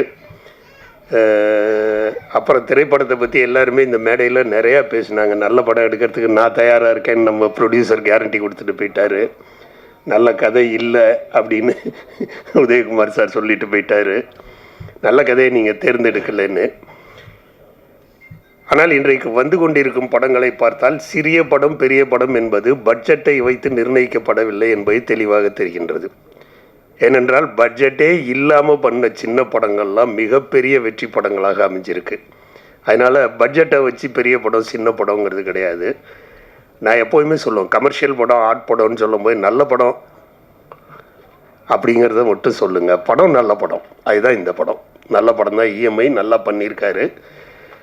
ஆனால் நம்ம இதை தவிர்க்க முடியாதது என்னென்னா, போன மாதம் மட்டும் நல்ல பத்திரிகை நண்பர்களுக்கு நன்றாக தெரியும், ஏறக்குறைய 32 படம் ரிலீஸ் ஆகிருக்குது. அதாவது மாதத்தின் எண்ணிக்கையை விட படத்தின் எண்ணிக்கை அதிகமாக இருக்குது. டெய்லி ஒரு படம் பார்த்தா கூட 2 படம் நம்ம பார்க்காம மிஸ் பண்ண வேண்டி இருக்குது. அந்த அளவுக்கு படங்கள் வந்துட்டு இருக்குது. இதற்கு நிச்சயமாக ஏதோ ஒரு வகையில் எல்லோரும் சேர்ந்து அதற்கு தீர்வு காண வேண்டிய கட்டாய சூழ்நிலையில் தான் சினிமா என்று இருந்து கொண்டிருக்கிறது. ஆனால் சினிமாவுக்கு வர்றவங்க யாரையும் நம்ம வராதுன்னு சொல்லி தடுக்க முடியாது. இதுக்கு எப்படி தீர்வு காண போகிறோங்கிறது தெரியல. மக்கள் ஆனால் தெளிவான தீர்வை கொடுத்துக்கிட்டு இருக்காங்க. நல்ல படமாக இருந்தால் அவங்க எந்த படத்தையுமே பார்க்குறாங்க, நல்ல படம் இல்லைன்னா பார்க்குறது இல்லை. அதனால் நீங்கள் நல்ல படம் பண்ணியிருக்கீங்க. நிச்சயமாக இந்த தொழில்நுட்ப கலைஞர்கள் அனைவருக்கும் நல்ல எதிர்காலம் இருக்கின்றது. உங்கள் படத்தை சரியான விளம்பரத்தோடு விளம்பர யுக்திகளை பயன்படுத்துங்க. பத்திரிகை நண்பர்கள் இங்கே எல்லாருமே வந்திருக்காங்க. நிச்சயமாக அவங்க உங்களுக்கு உறுதுணையாக இருப்பார்கள். என்ன பண்ணுவீங்களோ தெரியாது, விளம்பரத்தில் வித்தியாசப்படுத்தி படத்தை அருமையாக தியேட்டருக்கு கொண்டுட்டு வாங்க. நிச்சயமாக இது ஒரு வெற்றி படம் அமையும். வாழ்த்துக்கள், நன்றி. எனக்கு டைரக்டர்ஸ் யூனியனிலிருந்து இஎம்ஐயோட போஸ்டர் அனுப்புனாங்க, இந்த மாதிரி கலந்து கொள்ள வேண்டும் அப்படி சொல்லி. அதை பார்த்த உடனே எனக்கு ரொம்ப பிடிச்சிருந்தது. இஎம்ஐ டைட்டிலே ரொம்ப பிடிச்சிருந்தது. எல்லாருக்கும் கனெக்ட் ஆகிற மாதிரி டைட்டில், யூனிவர்சல் டைட்டில்னு தான் அது. ஸோ இஎம்ஐ இல்லாமல் யாராலையும் இருக்க முடியாது போல் இருக்கே. அப்படி ஒரு லைஃப்பில் நம்ம வந்திருக்கோம். நல்லதும் கெட்டதும் கரெக்டாக நம்ம அதை யூஸ் பண்ணால் அதை விட ஒரு சிறப்பான ஒரு விஷயம் இல்லை இஎம்ஐ, இல்லையா? வீடு வாங்குறதுலேருந்து வண்டி வாங்குறதுலேருந்து எல்லாத்துக்கும் உதவுது இது. ஆனால் அது தப்பாக நம்ம ஓவராக பண்ணிட்டோம்னா கூட அது கெடுதல் தான். ஸோ எந்த அளவுக்கு அதை யூஸ் பண்ணுறோமோ அதுதான் அது. பட் அதை ஒரு விழிப்புணர்வாகவும் ஒரு நல்ல விஷயமாகவும் படத்தில் சொல்லியிருப்பாங்க. ஸோ படத்தோட ப்ரொடியூசருக்கு முதல்ல நம்ம வரவேற்போம். அவர் ஜெயிக்கணும். இந்த காலத்தில் படம் பண்ணிட்டு ரிலீஸ் பண்ணுறது, எந்த காலத்துலேயும் படம் பண்ணிட்டு ரிலீஸ் பண்ணுறது ரொம்ப பெரிய ஒரு மிகப்பெரிய ஒரு சாதனை. அந்த சாதனையில் நீங்கள் இறங்கியிருக்கீங்க சார், வாழ்த்துக்கள். நீங்கள் ஜெயிக்கணும். அதுதான் ரொம்ப முக்கியமானது. நம்ம போட்ட காசை நமக்கு திரும்பி வரணும். அதுலேருந்து அட்லீஸ்ட் 10 20 நமக்கு அதிகமாக கிடைக்கணும். அந்த மாதிரி ஒரு நல்ல உங்களுக்கு வரணும். And I hope it happens. Yes. So அதே மாதிரி படத்தோட டைரக்டருக்கு வாழ்த்துக்கள். நாங்கள் எல்லாம் நடிக்கும்போது டைரக்டர்ஸ் நமக்கு கதை சொல்லும்போது நடுவில் நாங்கள் கேட்போம், நீங்கள் யாரோட அசிஸ்டண்ட் அப்படி கேட்போம். ஸோ அந்த மாதிரி நிறைய விக்ரமன் சாரோட அசிஸ்டன்ஸோட ஒர்க் பண்ணியிருக்கேன். கேஎஸ் ரவிக்குமார் சாரோட நிறைய அசிஸ்டன்ஸ் கூட நான் படங்கள் பண்ணியிருக்கேன். சுந்தர் சி சாரோட நிறைய அசிஸ்டன்ஸ் கூட ஒர்க் பண்ணியிருக்கேன். ஸோ நிறைய நிறைய நிறைய நல்ல புதிய தயாரிப்பாளர் கூட நான் ஃபர்ஸ்ட் படம் பண்ணியிருக்கேன். ஸோ அவங்க எல்லாம் ஒரு ஜெனரேஷன்ஸாக வருவாங்க. எந்த ஸ்கூல்லேருந்து வராங்க. ரொம்ப சந்தோஷம். பேரரசு சாரோட ஸ்கூல்லேருந்து வந்திருக்கீங்க, வாழ்த்துக்கள். இந்த படத்தில் ஒர்க் பண்ண Tanya, all the best to you. And படத்தில் நடித்த ஆதவன் சார், நிறைய இன்னும் நீங்கள் நடிக்கணும். உங்கள் ஸ்பீச் ரொம்ப அருமையாக இருந்தது. இன்னும் வருஷத்தில் 2-3 படங்கள் பண்ணுங்க சார். அஜித் குமார் சார் மாதிரி இருக்காதீங்க. We want you to see you more. And Pandi, you also. I think I worked with you long back, இல்லையா? சேர்ந்து ஒர்க் பண்ணியிருக்கோம் நம்ம. So you should work more. And everybody, and the hero of the today's function, you look so cute. So all the best to you. I hope this film is a grand success. நான் miss பண்ணிட்டேன், I'm sorry. Audio கொஞ்சம் means அந்த trailer பார்க்குறதுக்கு கொஞ்சம் late ஆயிடுச்சு. But anyway ரொம்ப நல்லாயிருக்கும்னு நினைக்கிறேன். இதில் ஒர்க் பண்ணுற எல்லாருக்கும், ஃபுல் டீமுக்கு என்னோடய வாழ்த்துக்கள். நிறைய சக்ஸஸ், பெரிய சக்ஸஸ் ஆகணும். கைக்குட்டை ராணி. ஓகே. எப்போவுமே லைஃப்பில் ஏதாவது நம்ம புதுசாக பண்ணணும், நம்மளையே டிஸ்கவர் பண்ணணும், புதுசாக ஏதாவது செஞ்சிட்டே இருக்கணும், ஒரு ஓடுற நதி போல் இருக்கணும்னு எனக்கு எப்போவுமே தோணும். ஒரே இடத்துல நம்ம இருந்தால் அப்படியே ஸ்டாக்னன்ட் தண்ணி மாதிரி ஆகிடுவோம் அப்படின்னு நினைக்கிறவனா, புதுசாக ஏதாவது நம்ம டிஸ்கவர் பண்ணணும், நமக்குள்ளே இருக்கிற எவ்வளோ டேலண்ட்ஸ் இருக்குது அதை நம்ம ஏதாவது வகையில் கொண்டு வரணும்னு நினச்சிட்டு கைக்குட்டை ராணின்னு ஒரு சின்ன குறும்படமை நான் டைரெக்ஷன் பண்ணேன். இந்த படம் வந்து இதே பிரசாதில் வந்து பிரசாத் மல்டிமீடியாவில் வந்து ஒரு சின்ன கோர்ஸ் எடுத்து டைரெக்ஷன் கோர்ஸில் சேர்ந்து ஒரு 15 வீக்ஸோட டைரெக்ஷன் ஷார்ட் டேர்ம் டைரெக்ஷன் கோர்ஸில் சேர்ந்து இங்கே படித்து கடைசியில் அந்த படிப்போட முடிக்கிற நேரத்தில் வந்து நாம் வந்து ஷார்ட் ஃபில்ம் எடுக்கணும். அதில் வந்து எங்கூட 8 பசங்க படித்தாங்க. All were boys. I was the only girl and the most senior. So ரொம்ப ஒரு பியூட்டிஃபுல்லான ஒரு எக்ஸ்பீரியன்ஸாக இருந்தது. அண்ட் வேலிடேட்டரி ஃபங்க்ஷனும் இங்கே தான் நடந்தது. சர்டிஃபிகேட் கூட இங்கே தான் நான் வாங்கினேன். பிரசாத் இவ்வளோ பெரிய இன்ஸ்டிடியூஷனில் படிக்கிறது எவ்வளோ எனக்கு ஒரு சந்தோஷம், எவ்வளோ எனக்கு பெருமைன்னு சொல்கிறதுக்கு வார்த்தை இல்லை. இதே ஸ்க்ரீனில் என்னோடய கைக்குட்டை ராணியை வந்து ஷோ போட்டாங்க. ஸோ ஒரு சின்ன குறும்படம் எடுத்திருக்கேன். ரொம்ப க்யூட்டான ஒரு ஃபில்ம். இந்த ஃபில்ம் வந்து ஜெய்ப்பூர் ஃபில்ம் ஃபெஸ்டிவலில் இப்போ ஜான்வரி மாதத்தில் நடந்தது. அதுக்கு பெஸ்ட் சில்ட்ரன்ஸ் அவார்டு கிடைச்சது. அதுக்கப்புறம் சென்னை ஷார்ட் ஃபில்ம் ஃபெஸ்டிவலில் கூட நாமினேட் ஆச்சு. டெல்லி ஃபில்ம் ஃபெஸ்டிவலில் கூட நாமினேட் ஆச்சு. அதே மாதிரி நிறைய ஃபில்ம் ஃபெஸ்டிவல்ஸ்க்கு அனுப்பியிருக்கேன். பார்க்கலாம். ஸோ இதுதான் என்னோட இது. ரொம்ப க்யூட்டான ஒரு சின்ன நீங்கள் எல்லாம் பார்ப்பீங்க. மெல்ல நான் ரிலீஸ் பண்ணிவிடுவேன். யா, தேங்க்யூ ஸோ மச். அதுக்கப்புறம் நாங்கள் ஸ்டூடெண்ட்ஸ் தான் எடுத்தோம் அந்த படம். அதில் ஒர்க் பண்ண எல்லாரும் நாங்கள் ஸ்டூடெண்ட்ஸ் தான். என்னோட அசிஸ்டன்ஸும் பிரசாதோட ஸ்டூடெண்ட்ஸ் தான். டிஓபி கூட பிரசாதோட ஸ்டூடெண்ட் தான். So we as a team we made the film Kaikutti Rani. இதில் best part and the most beautiful part of the film is that the music is by Isaignani Ilaiyaraaja sir.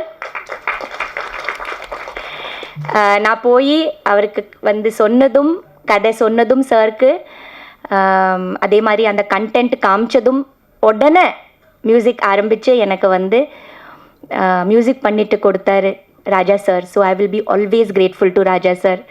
And he's அதில் வந்து ஒரு அருமையான ஒரு பாட்டு, background music as well as lyrics எல்லாமே Raja sir எனக்கு பண்ணி கொடுத்தாரு. So always thanks to Raja sir. And the editing is by Lenin sir. He has done the editing of the film. So, and Lakshmi Narayanan sir has done the music, mixing of the film, audio mixing. Effects are by Sedu sir. என்னோட film பெரிய technicians work பண்ணியிருக்காங்க. ரொம்ப பெரிய technicians எல்லாரும் national award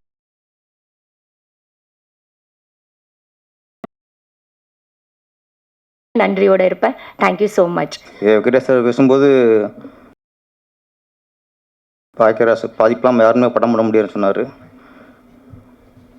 நான் இண்டஸ்ட்ரிக்கு அசிஸ்டண்ட்டாக வரக்கு முன்னாடியே ஒரு பாதிப்பு. ஆமாம், இங்கே வந்து நிறைய பேர் என்னவாங்க, அவர் டிஸ்கஸில் உட்காரணும், அவரோட டிஸ்கஸ் பண்ணணும், அவரோட உட்காந்து பேசுகிறதே பாக்கியம் அடிச்சுக்கிருப்பாங்க. நான் ஸ்கூலில் 10th படிச்சுக்கிற டைம் நினைக்கிறேன். ஜெமினி சினிமாவில் ஒரு போட்டி வச்சிங்க சார், கதை போட்டி. அதில் சொல்லிடுவார் சார் ஒரு கதையில். அதில் ஒரு இதாக சொல்லிப்பார்ல, ஒரு படத்தில் வந்து இன்ட்ரோலுங்கிறது தான் ஒரு முடிச்சு. அந்த முடிச்சை எந்த அளவுக்கு நம்ம ஸ்ட்ராங்காக போடுறோமோ அந்தளவுக்கு இன்ட்ரோல் பவராக இருக்கும். அதுக்கப்புறம் இந்த முடிச்சை அவுக்கிறது, ஒவ்வொன்றும் அவுக்கிறது தான் அடுத்து செகண்ட் ஹாஃப் திரைக்கதையாக சிறப்பாக அமையும்ட்டு. ஜெமினி சினிமாவில் இன்று வரைக்கும் கதையை முடிச்சிட்டார். ஆமாம், அதுக்கப்புறம் உள்ள கதை அங்கேயே முதல்ல சினிமாவுக்காக நான் கதையை யோசித்தேன். சினிமாவுக்காக ஒரு கதை யோசிக்க வச்சது பாக்கியராஜ் சார் தான். ஆமாம், யோசித்து போட்டிக்கு எழுதி அனுப்புனேன். ஆனால் ஒன்றும் வேலைக்கு ஆகலை. இருந்தாலும் அதான் ஃபஸ்ட்டு சினிமாவுக்காக என்னை கதை எழுத வச்சது பாக்கியராஜ் சார் தான்.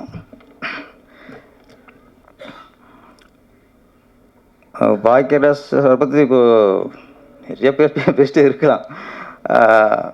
ஆமாம், எப்படின்னா கதை, திரைக்கதை, வசனம், டைரக்ஷன், அப்புறம் இது மூணு தான். முன்னெல்லாம் திரைக்கதை டைரக்ஷன் தான் இருக்கும். இந்த கதை, திரைக்கதை, வசனம், டைரக்ஷன் இது 3 போட்டால் தான் அவன் தான் முழுமையான டைரக்டரு அப்படின்னு ஒரு வந்துச்சு.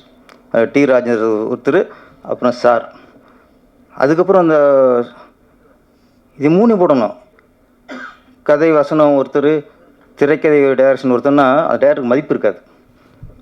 அப்போது ஒரு இயக்குனருக்கு மதிப்பை இழக்க செஞ்சது பாக்கிற சார் தான். அப்போ இப்போ மலையாளத்தை சொன்னீங்களே, மலையாளத்தில் வந்து எப்படின்னா இப்போ தமிழ் ஃபீல்டு ஏன் இப்படி இருக்குது, மலையாள ஃபீல்டு ஏன் இன்னைக்கு சிறந்து விளங்குது அப்படின்னா, இங்கே ப்ரொடியூசர் என்ன பண்ணுறாங்க, ஒரு நான் பாக்கிற ஒர்க் பண்ணியிருக்கேன் அப்படின்னு போய் நிற்கிறேன். ஆமாம், எத்தனை நாள் ஒர்க் பண்ணிக்கிறேன், நான் பாக்கிற 10 கூட ஒர்க் பண்ணியிருக்கேன். முந்தான முடிச்சு தூணு வச்சு டார்லிங் டார்லிங் டார்லிங் டார்லிங் நான் சொல்லிவிட்டு ஓகே ஓகே. ஒரு கதாசிரியர் ஓகே, பட்டுக்கொடை புறவர் கதை, இதோட கதை சார் நான் இயக்க போகிறேன் அப்படின்னா அந்த பிடிச்சி ஒத்துக்க மாட்டாங்க. உனக்கு கதையே பண்ண தெரில, நீ என்னடா டைரக்டரு, அங்கே அடிவிட்டு போகிறோம். நான் ஒரு நாவலை தூக்கிட்டு போயிட்டு, சார் அந்த நாவல் நல்லா இருக்குது சார், இதை நான் படம் பண்ணலாம்னு இருக்கேன், எனக்கு வாய்ப்பு கொடுங்க. நீ யார்கிட்ட ஒர்க் பண்ணியிருக்க சார்? நான் பாரதிட்ட 5 படம் ஒர்க் பண்ணியிருக்கேன். கதை இது நாவல் சார். யார் நாவல்? யார்? வேறு ஒரு நாராயணன் சாரோட நாவல் அப்படின்னு. நம்ப மாட்டாங்க. ஏன்டா ஃபஸ்ட்டு படம் உனக்கு கதையே பண்ண தெரில, நீ உன்னை எப்படி டைரக்ஷன் கொடுக்குறது? தமிழ் பிடிச்சல சொல்கிறேன். இங்கே டைரக்டர்னா அவர் தான் கதை எழுதணும், அவர் தான் வசனம் எழுதணும், அவர் தான் திரைக்கதை எழுதணும், இப்போ அவர் தான் பாட்டு எழுதணும். நல்ல வேலை இடையில பாயகரசு வந்து இசையமைச்சிட்டாரு, பாட்டு எழுதிட்டாரு, பாட்டு பாடிட்டாரு. அதெல்லாம் கொஞ்சம் மைல் ஏற்றலை சார். இல்லைன்னா இப்போ வரவங்களாம் கதை, திரைக்கதை, வசனம், இசை, பாடல்கள், பாட்டு பாடணும், நீ தான் டைரக்ஷன் இத்தனை இருந்தால் தான் உங்கள் டேரக்டரை ஒத்துக்கும்னு ஆயிருக்கும். கொஞ்சம் அதில் தவிச்சிட்டோம். அதான் மலையாளத்தில் அப்படி இல்லை. மலையாளத்தில் இன்றைக்கும் ஒருத்தருக்கு டைரக்டருக்கு என்ன அனுபவம், ஜோஷிட்டு ஒர்க் பண்ணியிருக்கியா, பாசிட்டு ஒர்க் பண்ணியிருக்கியா, சித்திட்டு ஒர்க் பண்ணியிருக்கியா? அப்போ இந்த பெரிய டைரக்டர்கிட்ட ஒரு 5 ஒர்க் பண்ணியிருக்காருன்னா அந்த நம்பிக்கை ஃபஸ்ட்டு வந்துடும் அவங்களுக்கு. அதுக்கப்புறம் சார் என்னோடய ஃப்ரெண்டோட கதை சார் இது சார் அப்படிங்க. கதை டிபார்ட்மெண்ட் வேறு, டைரக்ஷன் அனுபவம் வேறு. அங்கே டைரக்ஷன் அனுபவத்தை பார்க்குறாங்க, கதையின் தன்மையை பார்க்குறாங்க. தனித்தனியாக பார்க்குறதுனால இன்றைக்கும் அந்த சொன்னீங்கள கண்டென்ட்டு அந்த கண்டென்ட்டு இன்றைக்கி இங்கே ஜெயிக்குது. அதனால் சார் உங்களால் சார் எங்களுக்கெல்லாம் பாதிப்பு. எங்கள் கதை எல்லாத்தையும் கேட்குறாங்க நம்மள்கிட்ட. அப்புறம் கைக்குட்டை ராணி, தமிழ்நாட்டில் எல்லா குடும்பத்துக்கும் அவர் தான் அவங்க தான் ராணி. ஆமாம், தேவானி மேடம். அவங்க நான் ரொம்ப மதிக்கக்கூடிய ஒரு ஆர்டிஸ்ட் தேவானி மேடம். ஆமாம், ரொம்ப பிடிக்கும் அவங்கள. ரொம்ப நான் அவங்க மேலே அவ்வளோ மரியாதை எனக்கு. ஆமாம், நான் எல்லாரும் பேசிட்டு சொல்லிட்டே இருப்பேன். ஏன்னா அவ்வளோ பிடிக்கும். அவ்வளோ ஒரு ஒரு ஒரு பெண்ணை பக்கத்தில் மரியாதை வரணும், அவளை பார்த்து அவ்வளோ மரியாதை வரும். ஆமாம், காரணம் இன்றைக்குள்ள நடிகைகளுக்கெல்லாம் அவங்க ஒரு உதாரணம். ஃபஸ்ட்டு ஹோம்லியாக நடிக்க ஆரம்பித்து எல்லா குடும்பத்துலேயும் தான் குடும்பத்து பெண்ணாக பார்க்க ஆரம்பித்தாங்க. கடைசி வரைக்கும் அவங்க பண்ண எல்லா படமுமே ஹோம்லி கேரக்டர் தான், குடும்ப பங்கான கேரக்டர் தான். எந்த ஒரு வகையுமே நம்ம ஒரு கவர்ச்சியை காட்டி ஜெயிக்கணும்னு ஒரு துளியோட நினைக்காத ஆர்டிஸ்ட் தான் தேவானி அவர்கள். நம்ம சில நடிகைகள் என்ன பண்ணுறாங்க, குறை சொல்ல, ஃபஸ்ட்டு படம் பார்க்கும்போது அவ்வளோ ஹோம்லியாக இருக்காங்க. அந்த ஹோம்லிக்காகத்தான் அந்த ரொம்ப ஹோம்லியாக இருக்காங்க, நம்ம வீட்டு பொண்ணு மாதிரி இருக்காங்க அப்படின்னு தான் ரசிகர் உருவாகிறாங்க. அந்த குடும்ப பாங்கனை தோற்றதுக்காகத்தான் ரசிகர் உருவாகிறாங்க. அதனால் வெற்றி அடைகிறாங்க. ஒரு நாளோட வெற்றி அடைஞ்சதுக்கப்புறம் அவங்க கவர்ச்சியை காட்டுறதுக்கு ஆர்வம் காட்டிடுறாங்க. ஒன்றே ஒன்று தீர்க்கமாக சொல்லணும், உங்களுடைய குடும்ப பாங்கான தோற்றத்திற்கும் நீங்கள் எடுத்து நடிக்கிற குடும்ப பாங்கான அந்த கேரக்டரையும் கவர்ந்து தான் ஒரு ரசிகர் கூட்டம் வரும்போது நீங்கள் கவர்ச்சியாக நடித்தா அவங்களுக்கு பிடிக்காது, அதை ரசிக்க மாட்டாங்க. அந்த உண்மையை தெரிஞ்சுக்குங்க. நம்ம எங்கள் வீட்டு பொண்ணு மாதிரி பார்க்கும்போது அது கவர்ச்சி கட்டினா எப்படி பிடிக்கும்? அப்போ நீங்கள் குடும்பப்பாங்கன்னு தோட்டம் உங்களுக்கு இருக்குது, அதனால உங்களுக்கு ரசிகர் உருவாகிருக்காங்க.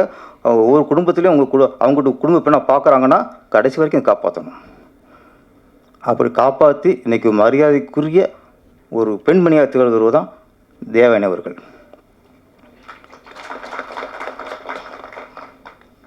நான் ஃபஸ்ட்டு நான் ரஜினி ரசிகர். நான் முதல்ல ஒரு ஒரு ஒரு நடிகைக்கு ரசிகர் ஆனதுன்னா எந்த நடிகை எனக்கு பிடிச்சதுன்னா அமலா. ஆமாம், ரொம்ப பிடிக்கும். ஏன்னா அந்த மைதிலினி கதையெல்லாம் பார்த்துட்டு அவங்க அவ்வளோ காமெடியாக இருப்பாங்க, எனக்கு அவ்வளோ பிடிக்கும்.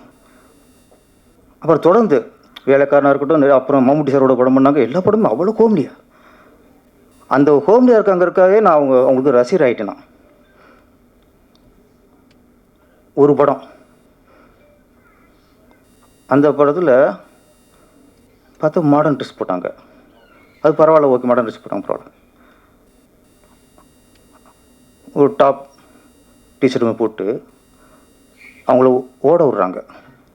ஓட விட்டாலும் பரவாயில்ல, high speed shot. Director Amala அவர்களை ஹை ஸ்பீடில் மேலே ஓட விட்டு ஒரு கவர்ச்சியை பார்க்கணும்னு நினைக்கிறாரு. ஆனால் எனக்கு பிடிக்கல, எனக்கு வெறுப்பாக இருக்குது. ஏன்னா நான் ஹோம்லிக்காக தான் அவங்கள பார்த்துருக்கேன். அப்போ அவங்க ஹோம்லியாக பார்க்குற ஒரு ஆர்டிஸ்ட்டை போய் நீங்கள் செக்ஸாக காட்டும்போது, கவர்ச்சியாக காட்டும்போது அது மனசு ஏற்றுக்கொள்ளாது. இதை நிறைய ஆர்டிஸ்ட்டில் புரியாமல் கவர்ச்சியாக காட்டினா தான் நிலச்சி நிற்கணும்னு நினைக்கிறாங்க. என்றைக்கு கவர்ச்சியை காட்டுறீங்களோ அன்றைக்கி தலைச்சி ஏறும் மார்க்கெட்.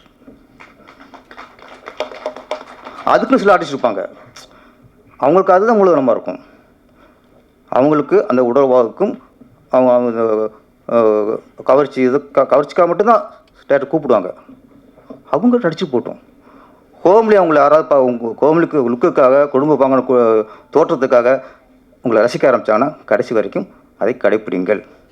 அப்போ தான் தேவயானி மாதிரி இன்றைக்கும் பேசப்படலாம். ஆமாம்.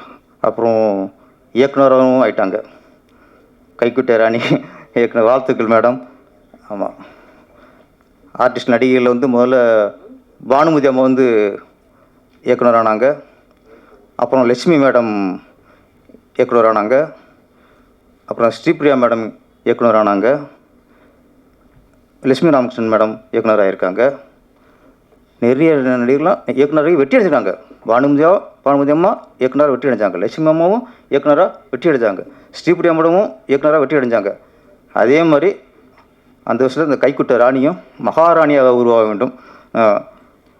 அந்த ராணிக்கு ஒரு வெற்றி கிரீடம் தலையில் சூட்ட வேண்டும். வாழ்த்துக்கள் மேடம். தேங்க்யூ. அப்புறம் இந்த மேடையில் இன்றைய நாயகன் அப்படின்னா இசையமைப்பாளர் ஸ்ரீநாத் பிச்சை. முதல்ல நம்மால் சதாசிவம் கூட்டி வந்தார் மினிஸ்ட்ரேட்டரை. பேசிட்டார், சார் மினிஸ்ட்ரேட்டர் உங்களை அறிமுகப்படுத்தணும் சார், நீங்கள் இது போடுறதுக்கு பாட்டு எழுதணும் சார் அப்படின்னா. சரி வாங்கிட்டேன். கூட வந்துட்டாங்க. யார் மினிஸ்ட்ரேட்டர் அப்படின்னா பார்த்தா இவரை காட்டினாங்க. இது எந்திரிங்க சார், ஸ்ரீநாத் பிச்சை அப்படின்ட்டு.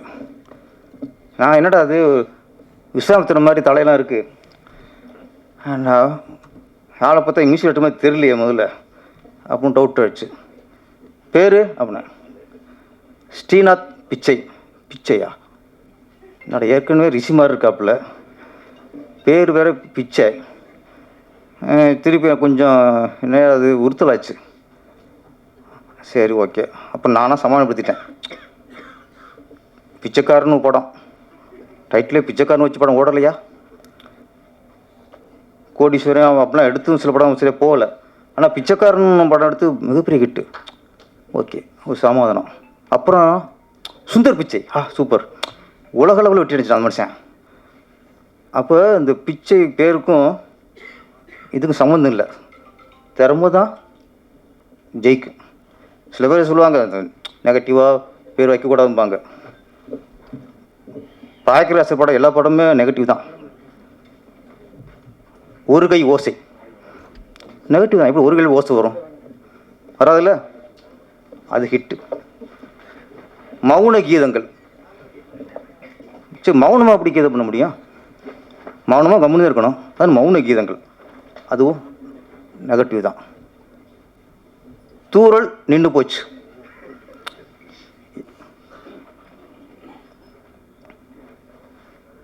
பாக்கியராஜை பற்றி பேசும்போது தான் டிஸ்டர்ப் பண்ணுறது அவரை. அப்புறம் என்ன பேச சாருக்கு தெரியாது. ஓகே சார், ஓகே சார், நன்றி.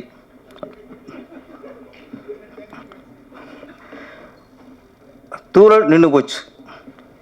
இப்போ நம்ம ஒரு பிடிச்சி நான் தான் ஃபஸ்ட்டு படம் பண்ணுறேன்னு வச்சுங்களேன், கதையெல்லாம் சொல்லி கதையெல்லாம் ஓகே போச்சு. பிடிச்சிட்டு ஒரு டைட்டில் கேட்குறாரு. என்னப்பா டைட்டில்? சார் தூறல் நின்று போச்சு. கிளம்பிட்டுருவாங்க. ஏண்டா சொல்லும்போதே நின்று போச்சுங்கிற, விளங்கு போடான்றான். ஆனால் தூரல் நின்று போச்சு என்ன ஹிட்டு சார்.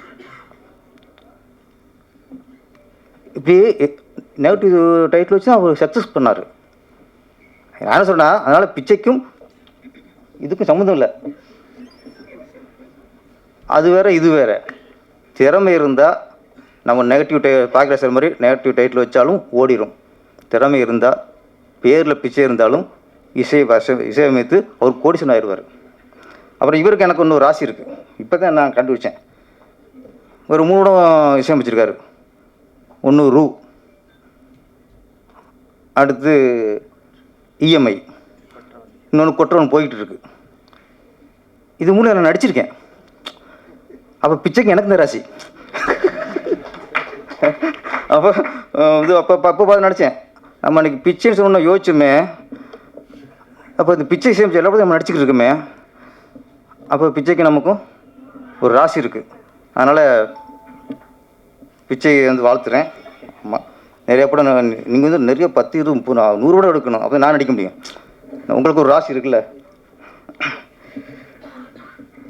அப்புறம் இதில் ஆதவனின் ஆதங்கம்னு வைக்கலாம் டேட்டில். ஆமாம் சார், ஒரு அண்ணா நீங்கள் ரொம்ப ஃபீல் பண்ண வச்சியே. நான் கூட என்னடா வருஷத்துக்கு ஒரு படம் சொல்கிறாரு, ஒரு படத்தையும் கூப்பிட்றாங்க இவ்வளோ இருக்கே. நல்ல திறமையான ஆள்.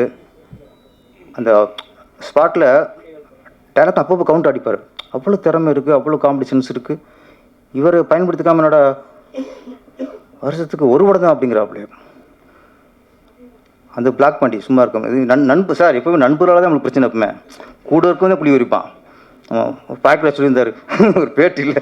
அது முந்தான முடிச்சல 4 துரோகிகள்ன்ட்டு. அது மாதிரி கூட இருந்த பிளாக் பாண்டி சும்மா அவர் ஃபீல் பண்ணிட்டாரு. நானும் நினச்சேன், சரி யாராவது நீ இப்போ ஃப்ரெண்ட்ஸ் படம் ஆரம்பித்தா நம்ம ஆதவங்க சொல்லணும், சரி எப்போ நல்ல திறமைசாலிப்பா யூஸ் பண்ணிக்கமா சொல்லணும்னு நினைக்கிறேன். பிளாக் பாண்டி அவர் யூஎஸில் இருக்கார் சார். அவர் எப்போ வருவாரோ அப்போ நடிச்சுட்டு அப்புறம் கிளம்பிடுவார். அவர் சரி ஓகே, இது வேறு மாதிரி ஒரு டிஸ்ட்ரிக்ட். நம்ம அப்போ எனக்கு போச்சு. எனக்கு அப்போ நிறைய சம்பாதிக்கிறாரு. அவர் யூஎஸை செட்டில் ஆகிட்டார். அவர் இந்திய குடிமனே இல்லை, முதல்ல தமிழ் குடிமனே இல்லை. அவர் யூஎஸ் இந்திய குடிமனுக்கு நான் ஏன் போராடணும்? அப்புறம் நான் வந்து ஒரு அண்ணியை நினச்சிட்டேன். அப்புறம் அவர் ஆதவன், நான் அஜித் மாதிரி நான் வருஷம் ஒரு படம் பண்ணுவேன். அவர் காரேஸு போயிட்டார், ஒரு படம் பண்ணார். நீங்கள் யூஎஸ்ஏ போய்ட்டு ஒரு படம் பண்ணுறீங்க. இதுக்கு நாங்கள் என்ன பண்ணுவோம்? நடிங்க. நீங்கள் உங்கள் ஆசைக்கு போயிட்டு ஒரு படம் பண்ணோம், நாங்கள் ஃபீல் பண்ணணும். இதுக்கப்புறம் யூஎஸ்ஏ ப்ரோக்ராம் கட் பண்ணுங்க, 6 மாதம் இங்கே இருங்க. போச்சு. அதனால் 6 மாதம் இங்கே இருங்க. அந்த இந்திய குடியுரிமையை ரெனியூ பண்ணுங்க. ரெனியூ பண்ணிட்டு 6 படம் நானே வாங்கி தந்துடுறேன். இந்த எத்தனை டேரக்டர் இருக்காங்க, எல்லோரும் பொறுப்பு. பிளாக் பாண்டி அந்த பிளாக் அவர் உடனே லேடி சூப்பர் ஸ்டார் நயன்தாரா வேணான்னாங்க. அது அவங்க வேணான்னாங்க. இவர் அது பிளாக் பாண்டி நீ பாண்டின்னு கூப்பிடுங்க. அது பாண்டி சொல்லணும், நீங்கள் சொல்லக்கூடாது. அடுத்தவனை கட் பண்ணுறதுலேயே இருக்கிறது. அவர் வாய்ப்பை கட் பண்ணுறாரு, இவர் ஒரு பட்டத்தை கட் பண்ணுறாரு. ஆனால் பிளாக் பாண்டியை மாற்றவே முடியாது.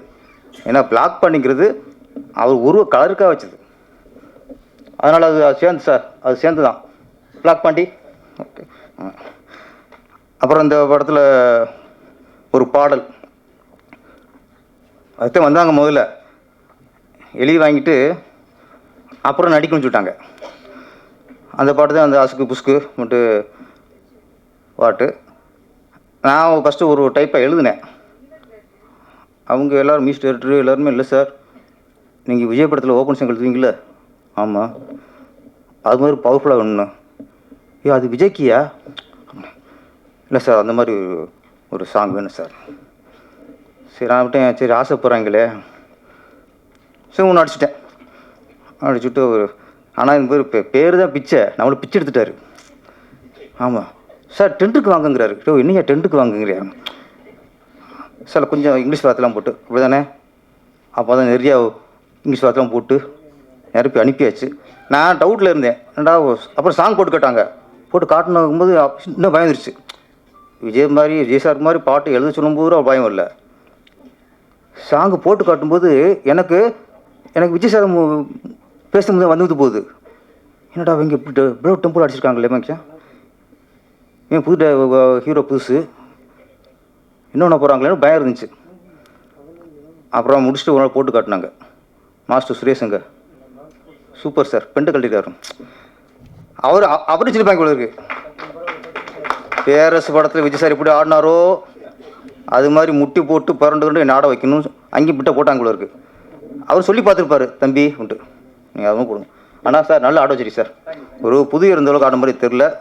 ஒரு நல்ல ஒரு சாங் சில புதுசு ஆடுறவங்க போது நமக்கு கொஞ்சம் ஓவராக தெரியும், மிகையாக தெரியும். இந்த பாட்டு பார்க்கும்போது ஒரு புதுமுகம் இந்த மாதிரி ஆடிக்கான்னு தெரில. யதார்த்தமாக நல்லா அமைஞ்சு வச்சு. வாழ்த்துக்கள் சதாசிவம். ஆனால் இவர் ஏன் அஸ்டன் சொல்கிறாரு, ஆனால் இவர் ஏஸ்டன் மாதிரி இல்லை, அவர் பாய்க்கிற அஸ்டன் மாதிரி இருக்கார். நம்ம உள்ளே டைரக்ஷன் தான் ஒதுங்கிட்டோம். ஏதோ என் படத்துக்கு ஒரு சீன் வருமே அவ்வளோதான். இவர் வந்து பாய்க்கிற அஸ்டன் நினச்சிட்டு தான் ஒரு இருந்திருக்காரு. சும்மா நம்மளை சொல்கிறது குருநாதன்ட்டு. பாய்க்கிற தான் அவரே டைரக்டர், அவரே ஹீரோ. அது மாதிரி அவரே டைரக்டர், அவரே ஹீரோ. அப்போ நீ வந்து பாய்க்கிறதோட அஸ்டண்ட் தான், அவரோட அஸ்டண்ட் தான். அவன் உனக்கு வந்து மானசிக குரு பாய்க்கிற சார் தான், இண்டஸ்ட்ரிக்கே அவர் தான், உங்களுக்கும் அவர் தான். இன்றைக்கி சார் வந்து வாழ்த்துறதே உங்களுக்கு பெரிய பாக்கியம்ப்பா. அப்புறம் இந்த இஎம்ஐ டைட்டிலுக்கு வருவோம் சார். சீக்கிரம் முடிச்சிட்டேன் சார். சார் எப்படா முடிப்பான், இவன் வேறு ஆரம்பிச்சிட்டானே. 2 நிமிஷம். ஏன்னா எல்லாம் பேசி விட்டு படத்துக்கு பேசணும்னு வச்சுங்களேன், இவங்க கொண்டு வா அப்படியே. என்ன சார் வந்து வேலையை பண்ண மாட்டேங்கிட்டு. இஎம்ஐயில் நிறைய சொல்லிட்டாங்க.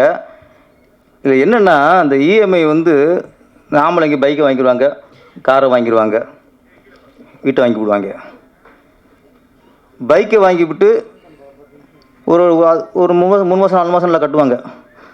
அதுக்கப்புறம் 3-4 வருஷம் கட்ட மாட்டாங்க. அவங்க காலையில் டிஃபன் சாப்பிட்டு நல்லா சோத்தை கட்டிக்கிட்டு அந்த இஎம்ஐயில் அவங்க பைக்கை ஸ்டார்ட் பண்ணிட்டு கிளம்பிடுவா ஆஃபீஸ்க்கு. எத்தனைக்கு 8 மணிக்கு தான் கிளம்பிடுவாப்பில். கரெக்டாக 9 மணிக்கு வருவான். டிங்குமா. கதை திறக்கிறது யார்? அவர் ஒய்ஃப். இஎம்ஐ வாங்கிறது கணவன். அவன் வந்து அவன் பண்ணுற டார்ச்சலாக இருக்குன்னு உங்களுக்கு பேசுகிற தோரணை இருக்கும்ல, அவன் ஆதவன் மாதிரி தான் பேசுகிறதுலாம் அப்படி இருக்கும். எங்கே உங்கள் புருஷன் எப்போ வருவார், ஃபோன் பண்ணுங்க. அப்புறம் இல்லைங்க அவர் ஃபோனை எடுக்க மாட்டார், நாங்கள் போனால் எடுக்க மாட்டார், நீங்கள் முன்னாடி எடுங்க. போடுங்கம்மா, ஸ்பீக்கரில் போடும். அது ஸ்பீக்கரில் போடச்சிடும்.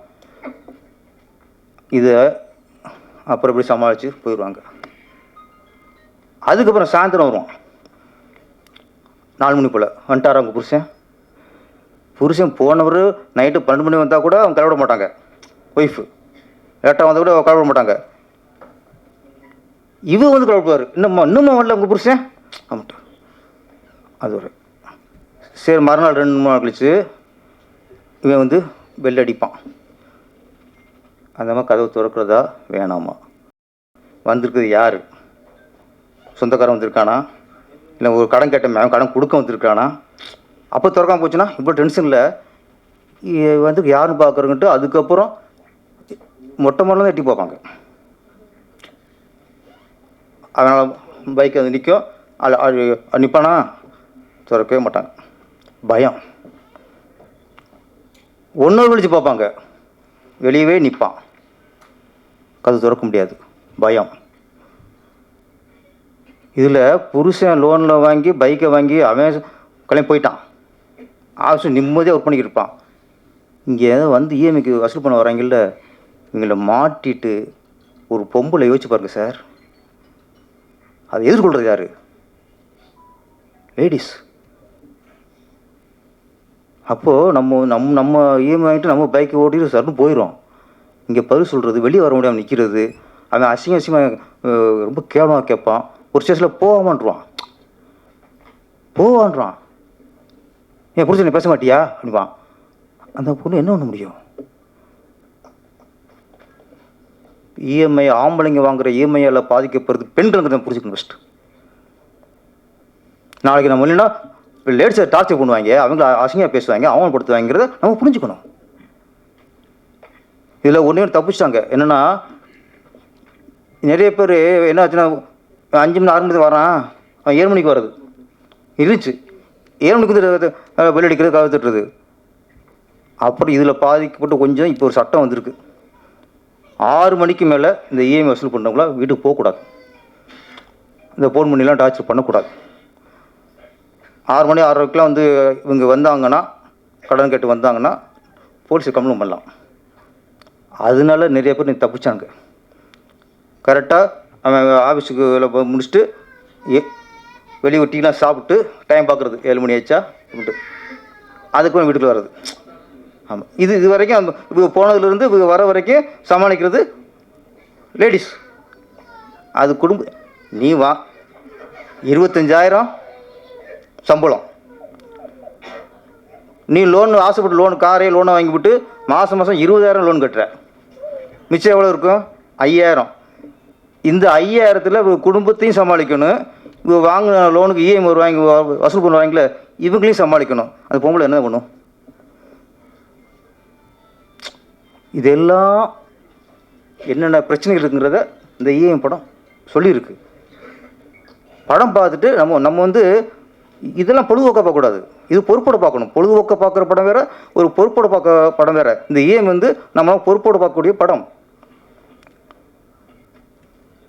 வாங்கலாம், நமக்கு மாதம் 40,000 சம்பளம் வருதா, அப்போ 5,000 இஎம்ஐ கட்டுற மாதிரி நீங்கள் இப்போ பைக்கையோ இல்லை காரோ வாங்கலாம். மிச்ச பணத்தில் அவங்க வீட்டில் அவங்க குடும்பம் நடத்துவாங்க, சமாளிப்பாங்க. இல்லையே இப்போ செலவு வந்து எப்படி ஒன்றும் தெரியாது. ஸ்கூல் ஃபீஸ் இன்னைக்கெல்லாம் எங்கே பார்த்தாலும் 1 லட்சம் 1.5 லட்சம் 2 லட்சம் ஏழை வர்றான். மருத்துவம் ஏதோ சும்மா வயிற்றுலையும் ஹாஸ்பிட்டல் போனால் போதும், 1 வருஷம் சம்பாதிச்ச பணத்தை அவன் பிடிக்கிறான். இப்போ மருத்துவத்தில் ஹாஸ்பிட்டலில் ஒரு பக்கம் கொள்ளை அடிக்கிறான். கல்வியில் அண்ணா உங்கள் டைம் வச்சா கிளம்புங்கண்ணே, உங்கள் டைம் வச்சுன்னா உங்களுக்கு இஎம்ஐ பிரச்சனை நினைக்கிறேன், நீ கிளம்புங்க. இந்த மாதிரி பண்ணக்கூடாது. ஃபஸ்ட்டு நான் அடிக்கடி பார்க்குறேன், நான் பேசுன பண்ணிக்கிறீங்க யாரும் தெரியலது, அடிக்கடி பார்த்துட்டு இருக்கேன். உங்கள் டைம் வச்சு கிளம்புங்க. யாருக்கு சொன்னீங்களா?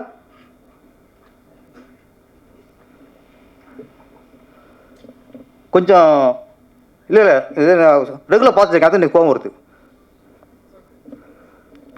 நான் 1 ஹவர் பேசுவேன் சார், பாய்க்கிறேன் சார், மன்னிச்சிருங்க சார், நான் 1/2 மணி நேரம் பேசுவேன். இது நீங்கள் உள்ள உங்கள் டைமில் அதோட முக்கியமாக வேலை தான் கிளம்புங்கிறீங்க. இது எதுக்கு வந்திருக்கீங்க? முடிச்சா பாருங்கள், நாங்கள் வற்புறுத்தலை ஃபஸ்ட்டு. ஏன்னா ஒரு விஷயத்தை ஒரு எமோஷன் பேசிக்கிட்டு இருக்கும்போது இங்கே ஜோக்கரை பேசிக்கிருவாங்க.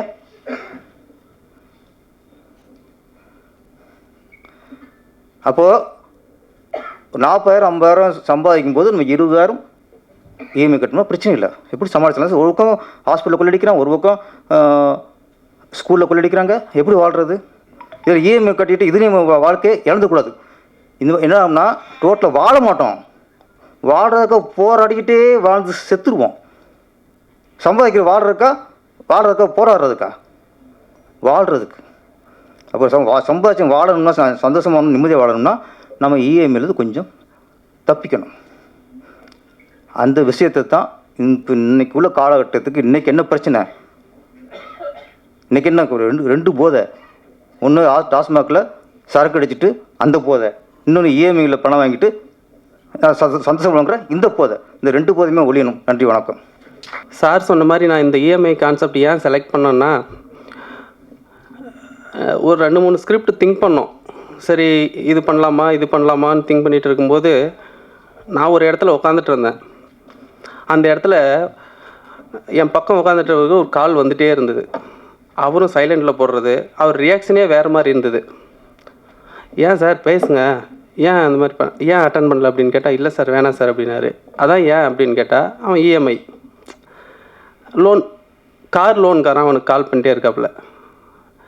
அது அட்டன் பண்ணி சொன்னால் மறுபடியும் கால் பண்ண மாட்டாங்களே, ஏன் நீங்கள் அட்டன் பண்ண மாட்டேறீங்க அப்படின்னு கேட்டேன். சரி, நான் இது எதாச்சியாக நடந்தது. அவங்க அண்ணன் தம்பிங்க 2 பேர், பிரச்சனை 2 பேருக்கும். அவங்க ரிலேஷன் ஃபங்க்ஷனுக்கு போகிறாங்களாம், கல்யாணத்துக்கு போகும்போது அவங்க அண்ணன் காரில் போகிறாரு, தம்பி 2 வீலரில் போகிறாரு ஃபேமிலியோட. அப்போது தம்பி ஒய்ஃப் அங்கே போய் இறங்கும்போது கௌரவமாக இருக்கும் இல்லைங்களா காரில் போகும்போது. அப்போது தம்பி ஒய்ஃப் கேட்குறாங்க,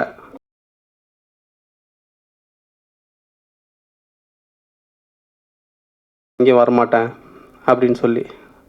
சரி இப்போ தான் இஎம்ஐயில் கிடைக்குது எடுத்துடலாம் அப்படின்னு சொல்லிட்டு அவரும் கார் எடுத்துகிட்ருக்காரு. கார் எடுத்து ஒரு கொஞ்ச நாள் கரெக்டாக இஎம்ஐ போயிட்டுருக்கு. இவரும் முடிஞ்ச வரலையும் கட்டிகிட்ருக்காரு. சார் சொன்ன மாதிரி இப்போ 40,000 வாங்கினா அதுக்குள்ளே தான் நம்ம கட்டி ஆகணும், அதுக்கு மேலே போனால் கஷ்டம், சமாளிக்க முடியாது. இவரும் முடிஞ்ச வரலையும் சமாளித்து பார்த்துருக்காரு, அதுக்கப்புறம் முடியல. அதுக்கப்புறம் 3 மாதம் கழித்து தான் இந்த கால் டார்ச்சர் ஆரம்பிச்சிருக்கு. அது அப்போ தான் சொன்னார் அவர் எனக்கு, இந்த மாதிரி கார் எடுத்துட்டேன் சார், என்னால் இப்போ இஎம்ஐ கட்ட முடியல, அவங்க டார்ச்சரும் என்னால் தாங்க முடியல, அதனால தான் ஃபோன் எடுக்கிறதுக்கே எனக்கு பயமாக இருக்குது அப்படின்னாரு. இதுக்கு சூரிட்டி போட்டோம் அவனுடைய ஃப்ரெண்டு. இவர் ஃபோன் எடுக்கலனா அது சூரிட்டி போட்டவனுக்கு கால் போகும், அவனுக்கு ஒரு பக்கம் டார்ச்சர். அப்போ இதை எப்படி ஃபேஸ் பண்ணுறது? அவங்க ஒன்லி கார் சீஸ் பண்ணி போயிடணும், காரை விட்டுறணும். எடுத்துகிட்டு போயிட்டாலையும் அது சும்மா விட்றதில்ல. 1 வருஷம் 2 வருஷம் கழித்து மறுபடியும் இப்போ நோட்டீஸ் அனுப்புவாங்க, என்னென்னு உன் கார் இவ்வளோ ரேட்டுக்கு போயிடுச்சு, இவ்வளோ அமௌண்ட் நீ கட்டணும், அது கட்டி ஆகணும் அப்படின்னு சொல்லி. இது நடக்கிறது. இது அதுக்கப்புறம் நான் விசாரிச்சது. இது கான்செப்ட் நான் திங்க் பண்ணதுக்கு காரணம் அந்த ஃபேமிலி. ஓகே, அப்போ இப்போ இருக்கிற ஆடியன்ஸு வந்து இஎம்ஐயில் கண்டிப்பாக 90% பாதிக்கப்பட்டிருப்பாங்க. அப்போ இந்த கான்செப்ட் அப்படின்னா கண்டிப்பாக நம்ம வந்து ஜெயிக்கலாம், வெளியில் தெரியலாம் அப்படின்னு சொல்லி திங்க் பண்ணி தான் சரி இஎம்ஐ அப்படின்னு சொல்லிட்டு ஆரம்பித்தோம். எல்லாம் முடிஞ்சோடனே சார் பேரர் சார்கிட்ட தான் சொன்னேன். முடிஞ்ச வரலையும் எனக்கு படம் ஸ்டார்ட் பண்ணுறதுலேருந்து இப்போது இந்த நாள் வரலையும் சாரால் முடிஞ்ச சப்போர்ட் பண்ணிகிட்ருக்காரு எனக்கு. ரொம்ப தேங்க்ஸ் சார். ஒவ்வொரு சீஃப் கெஸ்ட் கூப்பிட்றது கூட சார்கிட்ட தான் கேட்பேன், சார் பண்ணலாமா சார் அப்படின்னு. அவர் ஒவ்வொன்றும் அவர் நேற்று நைட்டு கூட ஒரு 9:30 மணி இருக்கும் கால் பண்ணேன், சொன்னார். அந்த மாதிரி ஒவ்வொன்றும் எனக்கு நிறையா ஹெல்ப் பண்ணுறாரு. இந்த மாதிரி பண்ணுவாங்களான்னு தெரியல, ஏன்னா சார் பண்ணிகிட்ருக்காரு, அதனால் அவருக்கு எனக்கு ரொம்ப நன்றி. என்னுடைய ப்ரொடியூசர், என்னுடைய கிளாஸ்மேட், +2ல் +1ல் ஒன்றா படித்தோம், +2 இல்லை, முடிச்சுட்டு பல வருஷம் ஆயிடுச்சு. எப்போயாவது ஒரு முறை பேசிக்குவோம். அவர் வந்து பஞ்சாயத்து தலைவர் ஆகிட்டார். அதுக்கு வாட்ஸ்அப்பில் மெசேஜ் பண்ணுவோம், எப்போயாவது ஒரு டைம் தான், அடிக்கடி பேசுகிறதில்ல. அப்போது படம் பண்ணும்போது ப்ரொடியூசர் வேணும், நம்ம ஒரு 4 பேர் சேர்ந்து படம் பண்ணிடலாம் அப்படின்னு சொல்லிட்டு பேசிகிட்டு இருந்தோம். அந்த 4வதுல சாரும் 4 பேரில் சாரும் ஒரு ஆள் தான் அப்படின்னு சொல்லி போய் கேட்க போன உடனே இந்த மாதிரி இஎம்ஐன்னு சொன்ன உடனே சூப்பர் பண்ணலாம் அப்படின்னாப்புல. இந்த மாதிரி 4 பேர் இல்லை 5 பேர் சேர்ந்து பண்ணலாம்ப்பா அப்படின்னு சொல்லி சொன்னேன். எவ்வளோ போட வேண்டியது வரும்னாரு. இந்த மாதிரி வர்றதில் ஷேர் பண்ணிக்க வேண்டியதா அப்படின்னா, அதெல்லாம் வேணாம், எதுக்கு 4 பேர் போட்டாங்கன்னா அவங்களுக்கு நீ ஒரு பதில் சொல்லணும், ஒரு 5 லட்சம் கொடுத்தா கூட அவங்களுக்கு நீ பதில் சொல்லணும், நீ அப்படிலாம் பண்ணாத, நானே பண்ணுறேன், நீ பண்ணு அப்படின்னு சொல்லி எனக்கு தைரியம் சொன்னார். ஃப்ரெண்ட்ஷிப்பில் நமக்கு எல்லாருக்கும் ஃப்ரெண்டு இருக்கும் கண்டிப்பாக, ஆனால் அந்த ஃப்ரெண்ட்ஷிப் வந்து எப்போ உதவுதுன்றது யாருக்கும் தெரியாது. அந்த மாதிரி எனக்கு கரெக்டான டைமில் கை கொடுத்தாரு. நான் நடிக்கிறதா இல்லை, சார் சொன்ன மாதிரி நாங்கள் வந்து ஹீரோ தான் பார்த்துட்டு இருந்தோம். பட்ஜெட் அதிகமாக போயிட்டு இருந்தது. எங்கள் பட்ஜெட்டே கம்மி தான், ஆனால் அந்த படத்தோட பட்ஜெட்டே ஹீரோ கேட்டதுனால எங்களால் முடியல. சரி நம்ம சின்ன பட்ஜெட்டில் பண்ணுறோம், கரெக்டாக பண்ணணும், எல்லாம் அவ்வளோ கொடுத்துட்டா திரும்பி கடன் வாங்கி பண்ண முடியாது, மாட்டிப்போம். ஏன்னா இன்றைக்கி இருக்கிற சினிமா அந்த மாதிரி இருக்குது அப்படின்னு சொல்லிட்டு பேசும்போது சார் தான் சொன்னார், பேரர் சார், சார் அப்படி பண்ணும்போது நீயே ட்ரை பண்ண வேண்டியதானே அப்படின்னு. நம்ம ப்ரொடியூசரும் என்னது நண்பன் அவரும் அதே தான் சொன்னார், நீயே பண்ணுப்பா ஏன்பா அப்படின்னு. இல்லைப்பா அது சரி வராது பார்க்கலாம் அப்படின்போது, இல்லை இல்லை நீ எதுவும் ஃபீல் பண்ணாது, தைரியமாக நீ பண்ணு அப்படின்னு சொல்லி சப்போர்ட் பண்ணார். அதுக்கப்புறம் தான் சரி ஓகே நம்மளே பண்ணிடலாம் அப்படின்னு சொல்லிட்டு பண்ணது தான் பண்ணேன். இது எதர்ச்சியாக நடந்தது தான், நான் நடிக்கணும்னு சொல்லி இது பண்ணல. அது மாதிரி ஒவ்வொரு விஷயமும் இதுவரையிலையும் செலவாகிருக்கிறது ₹1 கூட என்கிட்ட இதுவரையிலையும் கணக்கு கேட்கல என்னுடைய நண்பன். அதே மாதிரி அவருக்கு கரெக்டாக உண்மையாக நானும் நடந்துகிட்ருக்கேன். இதுவரையிலையும் எனக்கு லைஃப் கொடுக்குறாரு.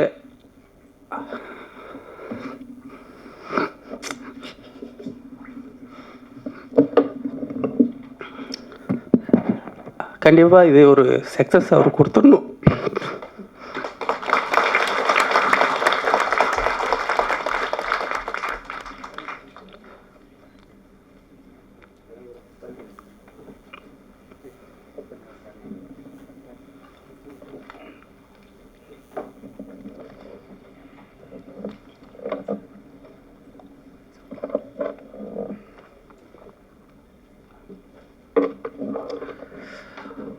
ஒவ்வொரு விஷயமும் இதுவரையிலையும் பார்த்து தான் செஞ்சுட்டு வரோம், ஒவ்வொரு செலவும்.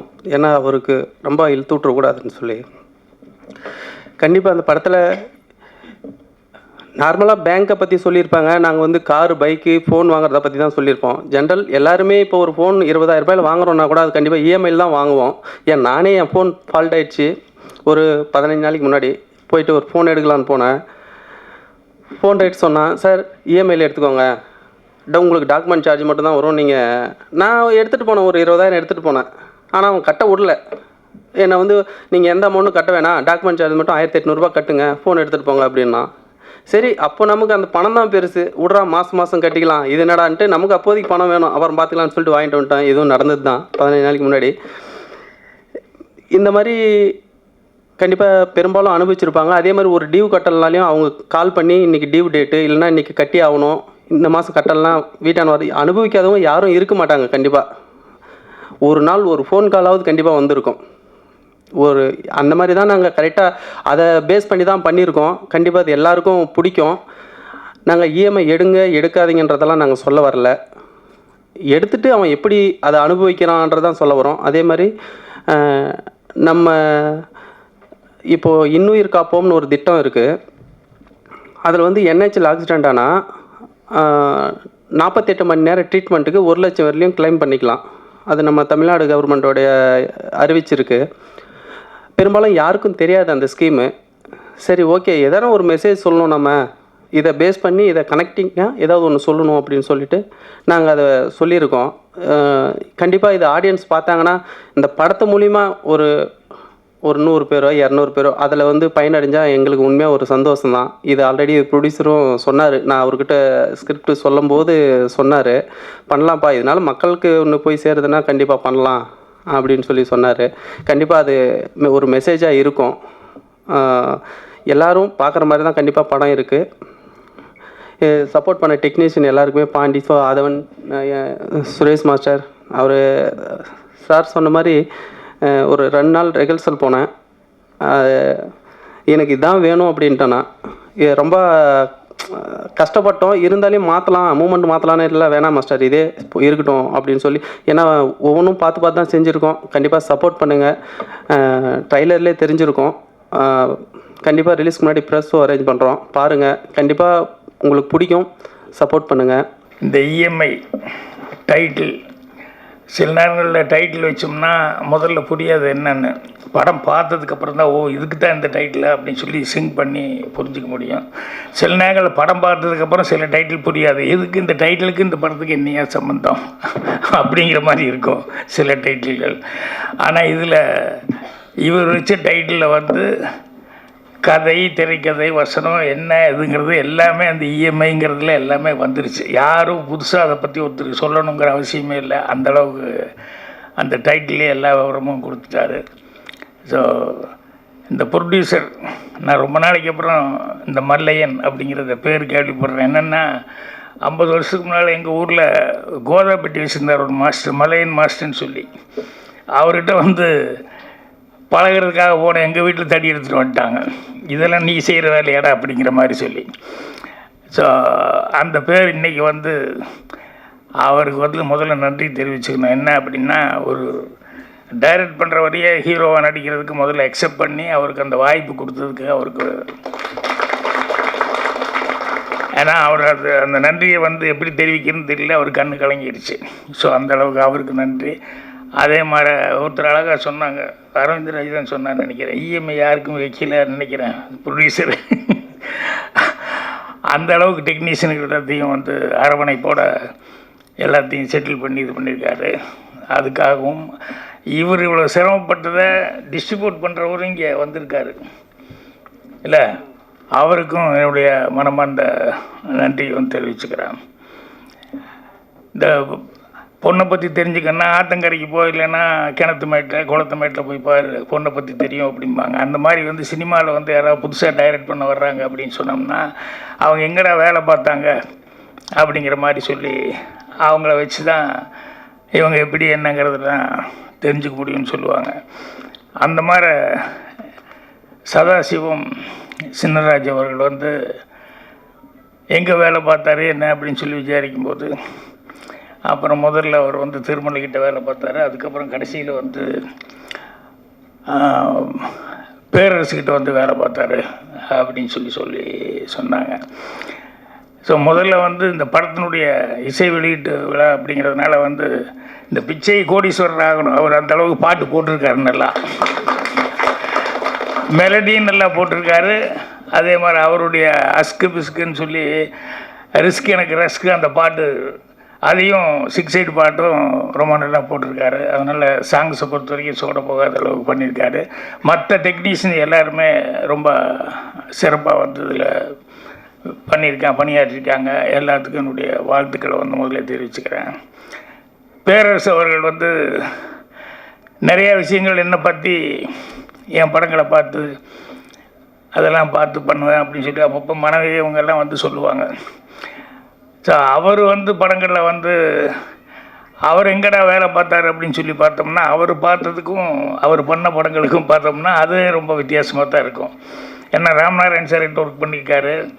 அவர் மனுஷன் நம்புறதை விட நாய், பூனை, புலி இந்த மாதிரி வந்து இதை நம்பினா பெட்ரு அப்படிங்கிற மாதிரி நிறைய படம், அதில் வந்து ஆடு எண்ணு அந்த மாதிரி அவர் இது பண்ணவர். அதுக்கப்புறம் தரணிக்கிட்டையும் வேலை பார்த்துருக்காரு. ஆனால் இவர் ரெண்டும் இல்லாமல் இவர் ஒரு டைப்பில் வந்து இவருடைய படங்கள் இருந்தது. அது வந்து அவருடைய படங்களில் வந்து பெரும்பாலும் அந்த தங்கச்சி சென்டிமெண்ட்டு மிஸ் ஆகாமல் இருந்திருக்கும், அம்மா சென்டிமெண்ட்டு, அண்ணன் தம்பிங்கிறது. அதுக்கப்புறம் தப்பு பண்ணுறவன் வந்து தண்டனைக்கு உள்ளாகணும், தப்பு பண்ணுறவன் திருந்தணும் அப்படிங்கிற மாதிரி எல்லாமே ஒரு நெகட்டிவ் இல்லாமல் பாசிட்டிவான படங்களாக தான் அவர் எல்லாமே பண்ணியிருக்காரு. அதே மாதிரி அவருடைய டைலாக்ஸோட அது எனக்கு சொன்னாங்க, இந்த மாதிரி இந்த திருப்பாச்சி டைட்டிலே எப்படி வந்தது அப்படிங்கிறது, சொல்லி அடித்தா கில்லி, சொல்லாமல் அடித்தா திருப்பாச்சி அப்படிங்கிறத விஜய் வந்து இது நீங்களே பேசுங்க நல்லா இருக்கும் பேரரசு அப்படிங்கிற மாதிரி சொல்லி அவர் அந்த இது பண்ணார் அப்படிம்பாங்க. அதே மாதிரி பாடல்கள் எல்லாம் அவர் அங்கங்கே வந்துக்கிட்டு இருப்பார். தேவர் புலிஸ்லாம் எம்ஜிஆர் படமாக இருக்கும், பாட்டாக இருக்கும். யார் சரோஜி தேவியும் எம்ஜிஆர் பாட்டு இருப்பாங்க. திடீர்னு தேவர் அப்படி ஒரு வக்கீல் போகிற அப்படி நீக்கிட்டு அப்படி வருவார். ஒவ்வொரு படத்துலேயும் அந்த பாட்டை பாடல அப்படி டப்புன்னு எங்காவது ஒரு மரம் விழுந்து அப்படி எட்டி பார்ப்பார். தேவர்கிட்ட கேட்பாங்க, என்னென்ன அவர் டூயிட் பாடிட்டுக்க நீங்கள் நடுவில் வந்து இதில் வந்து இப்படி டப்புன்னு டயன்னு கையில் கத்தியோடு வந்து நிற்கிறீங்க. அவன் தம் அடிக்க எந்திரிச்சு போயிடுவான், வேறு எதுக்காக எந்திரிச்சு போவானுங்க. நான் அப்படி ஒரு என்ட்ரி கொடுத்து கத்தியோடு நின்னேன்னா பாட்டு முடியக்குள்ளே எதாவது பண்ணாலும் பண்ணிடுவாருன்னு சொல்லிட்டு அவனும் வெளியே போக மாட்டேன்டா அப்படின்னு. அந்த மாதிரி அவர் சில டெக்னிக்கில் அவர் அப்படி அந்த மாதிரி இவரும் படத்தில் அங்கங்கே முக்கியமான இடத்துல வந்துட்டு இருந்தார். அதுக்கப்புறம் அவரே ஹீரோவாகவும் நடித்தார். அப்புறம் பாட்டு எழுதினார். ஆத்தாடி அந்த பாட்டு தானே, ஆத்தாடி அம்மாடி ஆத்தாடி, அது மிகப்பெரிய ஹிட் ஆச்சு. ஸோ இப்படி தொடர்ந்து வந்து அவர் வந்து பல ஹிட்டுகளை கொடுத்தாரு.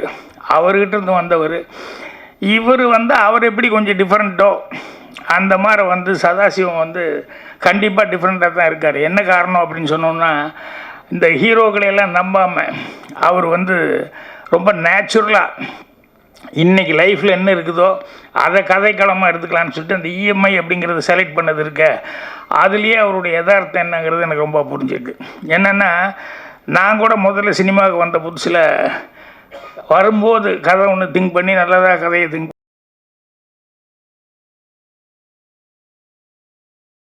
ட்ரையாங்கிள் ஃபார்முலா ஒரு கதை ஒன்று பண்ணி நீ சிரித்தால் நான் சிரிப்பேன் அப்படின்னு சொல்லி டைட்டில்லாம் வச்சு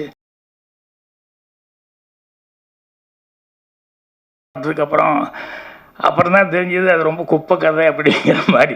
இது மாதிரி எத்தனை படங்கள் வந்திருக்கு அப்படின்னு சொல்லிட்டு அதுக்கப்புறம் நானே அதை அழிச்சிக்கிட்டேன். இது வேண்டாம், யதார்த்தமாக ஏதாவது செய்வோன்னு சொல்லி 16 வயதில் ரயில் இதெல்லாம் ஒர்க் பண்ணும்போது கூட நான் வந்து கதையை பற்றி திங்க் பண்ணேன். முதல்ல இந்த அசிஸ்டண்ட்டாக வேலை பார்த்துருக்கோம், அதை கரெக்டாக செய்வோம் அப்படின்னு சொல்லிட்டு அது மேலே மட்டும்தான் கான்சன்ட்ரேஷனாக இருந்தேன். அதுக்கப்புறமா தான் வந்து சிவபுரோஜாக்கெல்லாம் முடிஞ்சு டைரக்ஷன் பண்ணலாம் அப்படின்னு சொல்லும்போது லைஃப்பில் நமக்கு என்ன பாதிப்பு, என்ன நடந்திருக்கு அப்படின்னு சொல்லிட்டு அதை வச்சு கதை பண்ணுவோம். பார்த்தா யார் பார்த்தாலும் அடையாது இது நம்ம பார்த்துருக்கோமே, நம்ம வீதியில் இப்படி இருக்க, நம்ம வீட்டுக்கு எதிர்த்தாப்புல வீட்டில் இப்படி நடந்திருக்க, நம்ம சொந்தக்காரங்களே இப்படி இருக்காங்களே அப்படின்னு சொல்லி ஐடென்டிஃபிகேஷன் இருக்கிற மாதிரி கதையை பிடிக்கணும் அப்படின்னு சொல்லி தான் அதுக்கப்புறம் சுவர்ல சித்திரங்கள் வந்து அந்த மாதிரி கதையை வந்து நான் முதல்ல செலக்ட் பண்ணேன். அதுக்கப்புறம் வர எனக்கு பின்னால் வர அந்த வழியில் கதை திங்க் பண்ணுறதுங்கிறது தான் கண்டிப்பாக சக்ஸஸ்ஃபுல்லாக இருக்கும் அப்படிங்கிறது வந்து எனக்கு தெளிவாக தெரிஞ்சது. வெங்கடேஷ் அவர்கள் பேசும்போது அந்த ஜோசப் அவரை பற்றி, வாசில் ஜோசப் அவரை பற்றி சொல்லிட்டு இருந்தார். அவருடைய கதைகள் எல்லாமே வந்து பார்த்தீங்கன்னு சொன்னால் அவர் டைரக்ஷன் பண்ணது, அவர் பண்ணுற கதைகள் எல்லாம் பார்த்தோம்னா டே டு டே லைஃப்பில் என்ன நடந்துகிட்ருக்கோ அதை தான் கதைக்களமாக எடுத்துக்கிறாரு. அதனால தான் வந்து அங்கே ஈஸியாக வந்து அண்டர்ஸ்டாண்ட் பண்ணிக்கிறாங்க. ஸோ இங்கே பாண்டி ரொம்ப ஆதங்கப்பட்டு பேசினாப்புல, என்ன அது படமே ஓட மாட்டேங்குது, நிறையா ப்ரொடியூசர் வந்து ப்ரொடியூசர் டைரக்டர்ஸ் யூனியன் இப்போ இன்றைக்கி தலைவர் அவர் தான், அவரே டைரக்ட் பண்ணால் போனே கிடைக்க மாட்டேங்கிறாரு, டைரக்டருக்களே யாரும் கிடைக்க மாட்டேங்க, அவரே அப்படி பேசிட்டு போகிறாரு. அந்த மாதிரி இருக்கும்போது பாண்டி நீ ஆதங்கப்பட்டு என்ன பண்ண முடியும்? அதே மாதிரி அவர் ஆதம் அப்படி தான், நான் வருஷத்துக்கு ஒரு படம் தான் அப்படின்னு. ஆனால் ஆதம் வந்து என்னென்னா வேறு நிறைய திறமைகள் இருக்கிறதுனால அவருக்கு நடிக்கிறத விட அவருக்கு வந்து நிறையா வந்து பாடக்கூடிய திறமைகள் இருக்குது, காமெடி சென்ஸ் நல்லா இருக்குது, மிமிகிரி இதெல்லாம் இருக்குது. ஸோ அவருக்கு வந்து ஃபாரின் அந்த இது நிறையா வர்றதுனால இங்கே போய் படங்களில் புக் ஆகி இங்கே தேடிக்கிட்டு இவங்க சொன்ன மாதிரி இஎம்ஐயில் தான் பேமெண்ட் அப்படிங்கிற மாதிரிலாம் இல்லாமல் அவருக்கு போனால் கரெக்டாக இருக்குதுங்கிறதுனால நானே ஒரு வெளியூரில் தான், வெளிநாட்டில் அங்கே இங்கே தான், துபாயில் அங்கே இங்கே தான் நானே 2-3 தடவை சந்திக்க வேண்டி வந்தது. ஸோ அந்த மாதிரி இருந்திருக்காரு. ஆனால் அவர் வந்து என்னென்னா இதையும் கான்சன்ட்ரேஷன் பண்ணி கொஞ்சம் டைம் எடுத்துக்கலாம் அப்படின்னு சொன்னோம்னா கண்டிப்பாக அவருக்குன்னு ஒரு வாய்ப்புகள் வந்து கண்டிப்பாக வரும். ஏன்னா அவருக்கு இருக்கிற டேலண்ட்டுக்கு வந்து கண்டிப்பாக வந்து நல்ல வாய்ப்புகள் வர்றதுக்கான சான்சஸ் இருக்குது. அப்புறம் எல்லாருமே இதை ஃபீல் பண்ணி சொல்லிக்கிட்டு இருந்தாங்க, என்னென்னா படம் ஓடுறதில்ல அப்படி இப்படின்ட்டு. படங்கள் வந்து கண்டிப்பாக நிச்சயமாக ஓடும். இப்போ அவர் இந்த ஜோசப் சொன்னாங்களே, பாசில் ஜோசப், அதெல்லாம் வந்து என்னென்னா நேச்சுரலாக வந்து அவங்க வந்து படம் வந்து எடுத்துகிட்டு இருக்காங்க. கதைகள் வந்து எங்கேயுமே அங்கேயும் இங்கேயும் இப்படி போய் தேடி கீடி எல்லாம் வந்து கதையை வந்து திங்க் பண்ணிட்டு இருக்கிறதில்ல. லைஃப்பில் என்ன நடக்குதோ அதை வச்சு தான் கதை பண்ணணும் அப்படின்னு சொல்லிட்டு அவங்க ஃபீல் பண்ணதுனால தான் அந்த கதைகள் மலையாளத்தில் இருக்கிற கதைகள் எல்லாம் குயிக்காகவும் எடுக்க முடியுது, ரொம்ப அவங்களுக்கு செட்டு போட வேண்டியது இல்லை, பிரம்மாண்டங்கள் அத்தியாவசியமாக தெரியல. அதே மாதிரி வந்து அவங்களுக்கு வந்து கோடிக்கணக்கில் செலவு பண்ணுங்கிற அவசியம் இல்லாமல் இருக்குது. அதனால் இப்போ இவர் இந்த இஎம்ஐ அப்படிங்கிறத எடுத்துக்கிட்டு அவர் சொன்னார் ஹீரோ கிடைக்கல அப்படின்னா, ஹீரோ கிடைக்கலன்னா ஒன்றும் தப்பு ஒன்றும் இல்லை நீங்கள் நடித்தது. ஏன்னா நீங்கள் அந்த கேரக்டருக்கு உண்டான இயல்பாக தான் இருந்தீங்க. என்ன அந்த டூயட் பாடும்போது மட்டும் எனக்கு இந்த மாதம் இன்னும் இஎம்ஐ கட்டலையே, முடியுமா முடியாதான்னு டூயட்டில் கூட அந்த பொண்ணு அழகாக சிரிச்சுக்கிட்டு இருக்குது ஹீரோயின், இவர்கிட்ட மட்டும் லேசாக அந்த ஃபீலிங் இருந்தது. நான் பாட்டப்போ அதுதான் கவனிச்சுக்கிட்டு இருந்தேன். சரி என்ன மாதிரி டான்ஸ் தகராறு போல் இருக்குது அப்படின்னு. அப்புறம் நல்லா யோசித்து பார்க்கும்போது அவருடைய டைட்டிலே மைண்டுக்கு வந்துடுச்சு. ஸோ அவர் வந்து முதல் தடவையாக வந்து அது செய்யும்போது வந்து ரொம்ப அவர் நம்மளை நம்பி கொடுத்துருக்காரு, நம்மளை நம்பி படம் போட்டிருக்காரு. கண்டிப்பாக இதை நம்ம நல்லபடியாக சக்ஸஸ்ஃபுல்லாக செய்யணும் அப்படிங்கிற மாதிரி அந்த பொறுப்புணர்ச்சியோடு செஞ்சுருக்காரு. அதே மாதிரி அவருக்கு வந்து எல்லாருமே மியூசிக் டேரக்டர்லேருந்து கேமராமேன் எல்லாருமே வந்து அவருக்கு வந்து நல்லபடியாக அவர் சக்ஸஸ்ஃபுல்லாக வரணும் அப்படின்னு சொல்லி அவர் வந்து எல்லாம் ஹெல்ப் பண்ணியிருக்காங்க. ஸோ அதை வந்து அவர் ரொம்ப மனசில் மனசில் வர்றது தானே ஈஸியாக வெளியே சொல்ல முடியும். ஸோ அந்தளவுக்கு இது பண்ணியிருக்காரு. கண்டிப்பாக இப்படி ஒரு நல்ல தயாரிப்பாளர் கிடைச்சதுனால இவர் வந்து இந்த படம் வந்து ஏன்னா இஎம்ஐங்கிறது நேச்சுரலாக வந்து எல்லாருமே இதை பற்றி எல்லோரும் பேசினாங்க. இதில் இருக்கிறது என்ன ப்ளஸ்ஸு மைனஸ் எல்லாமே சொன்னாங்க. தேவயானி சொன்ன மாதிரி நல்லதும் இருக்குது கெட்டதும் இருக்குது. இது நல்லதாக எடுக்கிறதுன்னா நல்லதாக எடுத்துக்கலாம், கெட்டதாக எடுக்கிறது ஏன்னா லிமிட்டாக வாங்கி இதுக்குள்ளே நம்ம கண்ட்ரோலாக பண்ண முடியும் அப்படின்னு சொல்லி சொன்னோம்னா அது நமக்கு ஹெல்ப்ஃபுல்லாக இருக்கும். ஆசைப்பட்டுக்கிட்டு இப்போ அவரே டைரக்டரே பேசும்போது சொன்னார்ல, ஒய்ஃப் வந்து சொல்லிச்சு நான் அடுத்த இடம் கூட காருக்குள்ள என்ன வரமாட்டேன் அப்படின்னு சொன்னால் அப்புறம் வேறு வழி இல்லை, புருஷன் கொண்டு பொண்டாட்டிக்குள்ளே சண்டைன்னா என்ன பண்ணுவான், சரி போய் கையெழுத்து போட்டுருவோன்னு சொல்லி கையெழுத்து போடுவான், அப்புறம் மாட்டிக்குவான். அப்புறம் பேர சொன்ன பொண்டாட்டி தான் பதில் சொல்லணும், அந்த பொண்டாட்டி தான் பதில் சொல்லி ஆகணும், வேறு என்ன பண்ணுறது.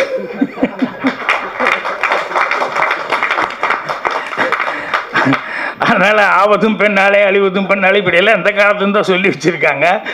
அதனால் அவங்களுக்கு எப்பவுமே இந்த அடுத்த வீட்டு அப்படி இப்படின்னு பார்க்குறதுல சில நேரங்களில் சில பெண்களுக்கு வந்து அது வந்துடும். அதில் இந்த ஆம்பளைக்கு தான் மாட்டிக்குவாங்க, நீ ஏன் இருக்கிறிய அப்படின்னு சொல்லிட்டு. ஏன்னா அதுக்கு ஒரு பழமொழியே சொல்லி வச்சுருக்காங்க, எந்த கணவனுமே வந்து ஒய்ஃபுக்கு ஹீரோ ஆகவே முடியாது, ரொம்ப கஷ்டம் அப்படின்னு சொல்லிட்டு. என்னென்ன ஏதாவது ஒரு குறை இருந்துகிட்டே இருக்கும். ஈவன் நானும் அனுபவிச்சுட்டு தான் இருக்கிறேன். பாக்யராஜ்னு வெளியே பேர் எடுத்தால் கூட வீட்டில் நடக்கிறது எனக்கு தானே தெரியும், நீங்களும் அப்படிங்கிற மாதிரி பல நேரங்களில் பூர்ணிமாக்கிட்ட வாங்கி கேட்டுட்டு தான் இருக்கேன் நான். அதனால் இவர் வந்து எடுத்தது வந்து கண்டிப்பாக வந்து அந்த இஎம்ஐ அப்படிங்கிறது வந்து இன்றைக்கி இருக்கிற பிரச்சனை இருக்கிறதுனால அந்த காமெடி சென்ஸோடு நீங்கள் சொல்லியிருக்கீங்களா என்ன தெரியல. ஏன்னா சீரியஸான மேட்டர்களாக தான் அங்கங்கே வந்தது. ஆனால் காமெடி சென்ஸோடையும் அது இருந்தால் பாண்டியெல்லாம் இருக்குது, அதெல்லாம் நான் கரெக்டாக யூஸ் பண்ணி இது பண்ணி தான் அவர் தான் நான் காமெடி சென்ஸுக்கு அவரையும் யூஸ் பண்ணுவீங்கன்னு நினச்சேன். அவர் என்ன திடீர்னு சீரியஸ் ஆகிட்டார். முதல்ல காமெடியாக இருந்தார், அப்போ நடுவில் ஏன்னா இந்த மாதம் நீ சரியாக கட்டலேன்னு டக்குன்னு வில்லன் ஆகிட்டார். ஸோ பிரச்சனை கரெக்டான பிரச்சனை. அதனால் வந்து அந்த அது கரெக்டாக சொல்லியிருந்தால் ஜனங்களுக்கு ரொம்ப க்ளோஸாக ரொம்ப நியராக இருக்கக்கூடியது. ஜனங்க கண்டிப்பாக பார்த்துட்டு லைக் பண்ணுவாங்க. இப்போ நான் தேவயானி பற்றி நான் சொல்லலை. என்னென்னா நாளைக்கு காலையில் அந்த படம் பார்க்குறேன், அந்த கைக்குட்டை ராணி. நான் சொன்ன முதல்ல டப்பிங் இருக்குது கொஞ்சம் கஷ்டம் அப்படின்னு. ஆனால் நான் டப்பிங்காரங்கிட்ட சொல்லிட்டேன், இல்லைப்பா ஒரு லேடி வந்து அந்த பொண்ணு முதல் தடவையாக வந்து பேரரசு ரொம்ப சிறப்பாக சொல்லிட்டார். எல்லார் மனசுலையும் இருக்கிறது தான் அந்த ஹோம்லியான ஒரு ஹீரோயினாக வந்து எல்லார் மனசுலையும் பதிஞ்சவங்க. ஸோ அவங்க வந்து டைரக்ட் பண்ணுறாங்க அப்படின்னு சொல்லும்போது அவசியம் அந்த படம் பார்க்கணும் அப்படின்னு சொல்லிட்டு நான் வந்து இது பண்ணேன். ஸோ அந்த படம் பார்த்துட்டு தான் தேவயானி பற்றி நான் சொல்லணும். ஸோ இப்போதைக்கு மீண்டும் ஒரு முறை நான் வந்து மல்லையன் அவர்களுக்கு வந்து என்னுடைய நன்றி தெரிவிச்சுக்கிறேன். அப்புறம் ரொம்ப நாளைக்கு அப்புறம் இன்றைக்கி சுத்த தமிழில் நல்லா அவங்க ஐஸ்வர்யாவா ரொம்ப அழகாக தமிழில் வந்து பேசினாங்க. ரொம்ப குளிர்ச்சி அதை கேட்குறதுக்கு ரொம்ப சந்தோஷமாக இருந்தது. ஏன்னா நடுவில் சில நேரங்களில் சில பேர் பேசும்போது என்னென்னமோ மாதிரி இருக்குது. தமிழ் படத்தில் தமிழ் இதுக்குள்ள நிகழ்ச்சியில் அந்த மாதிரி இல்லாமல் இருக்கும். அது இல்லாமல் ரொம்ப சுத்தமாக வந்து நீங்கள் பேசுனீங்க. உங்களுக்கு என்னுடைய பாராட்டுகள்.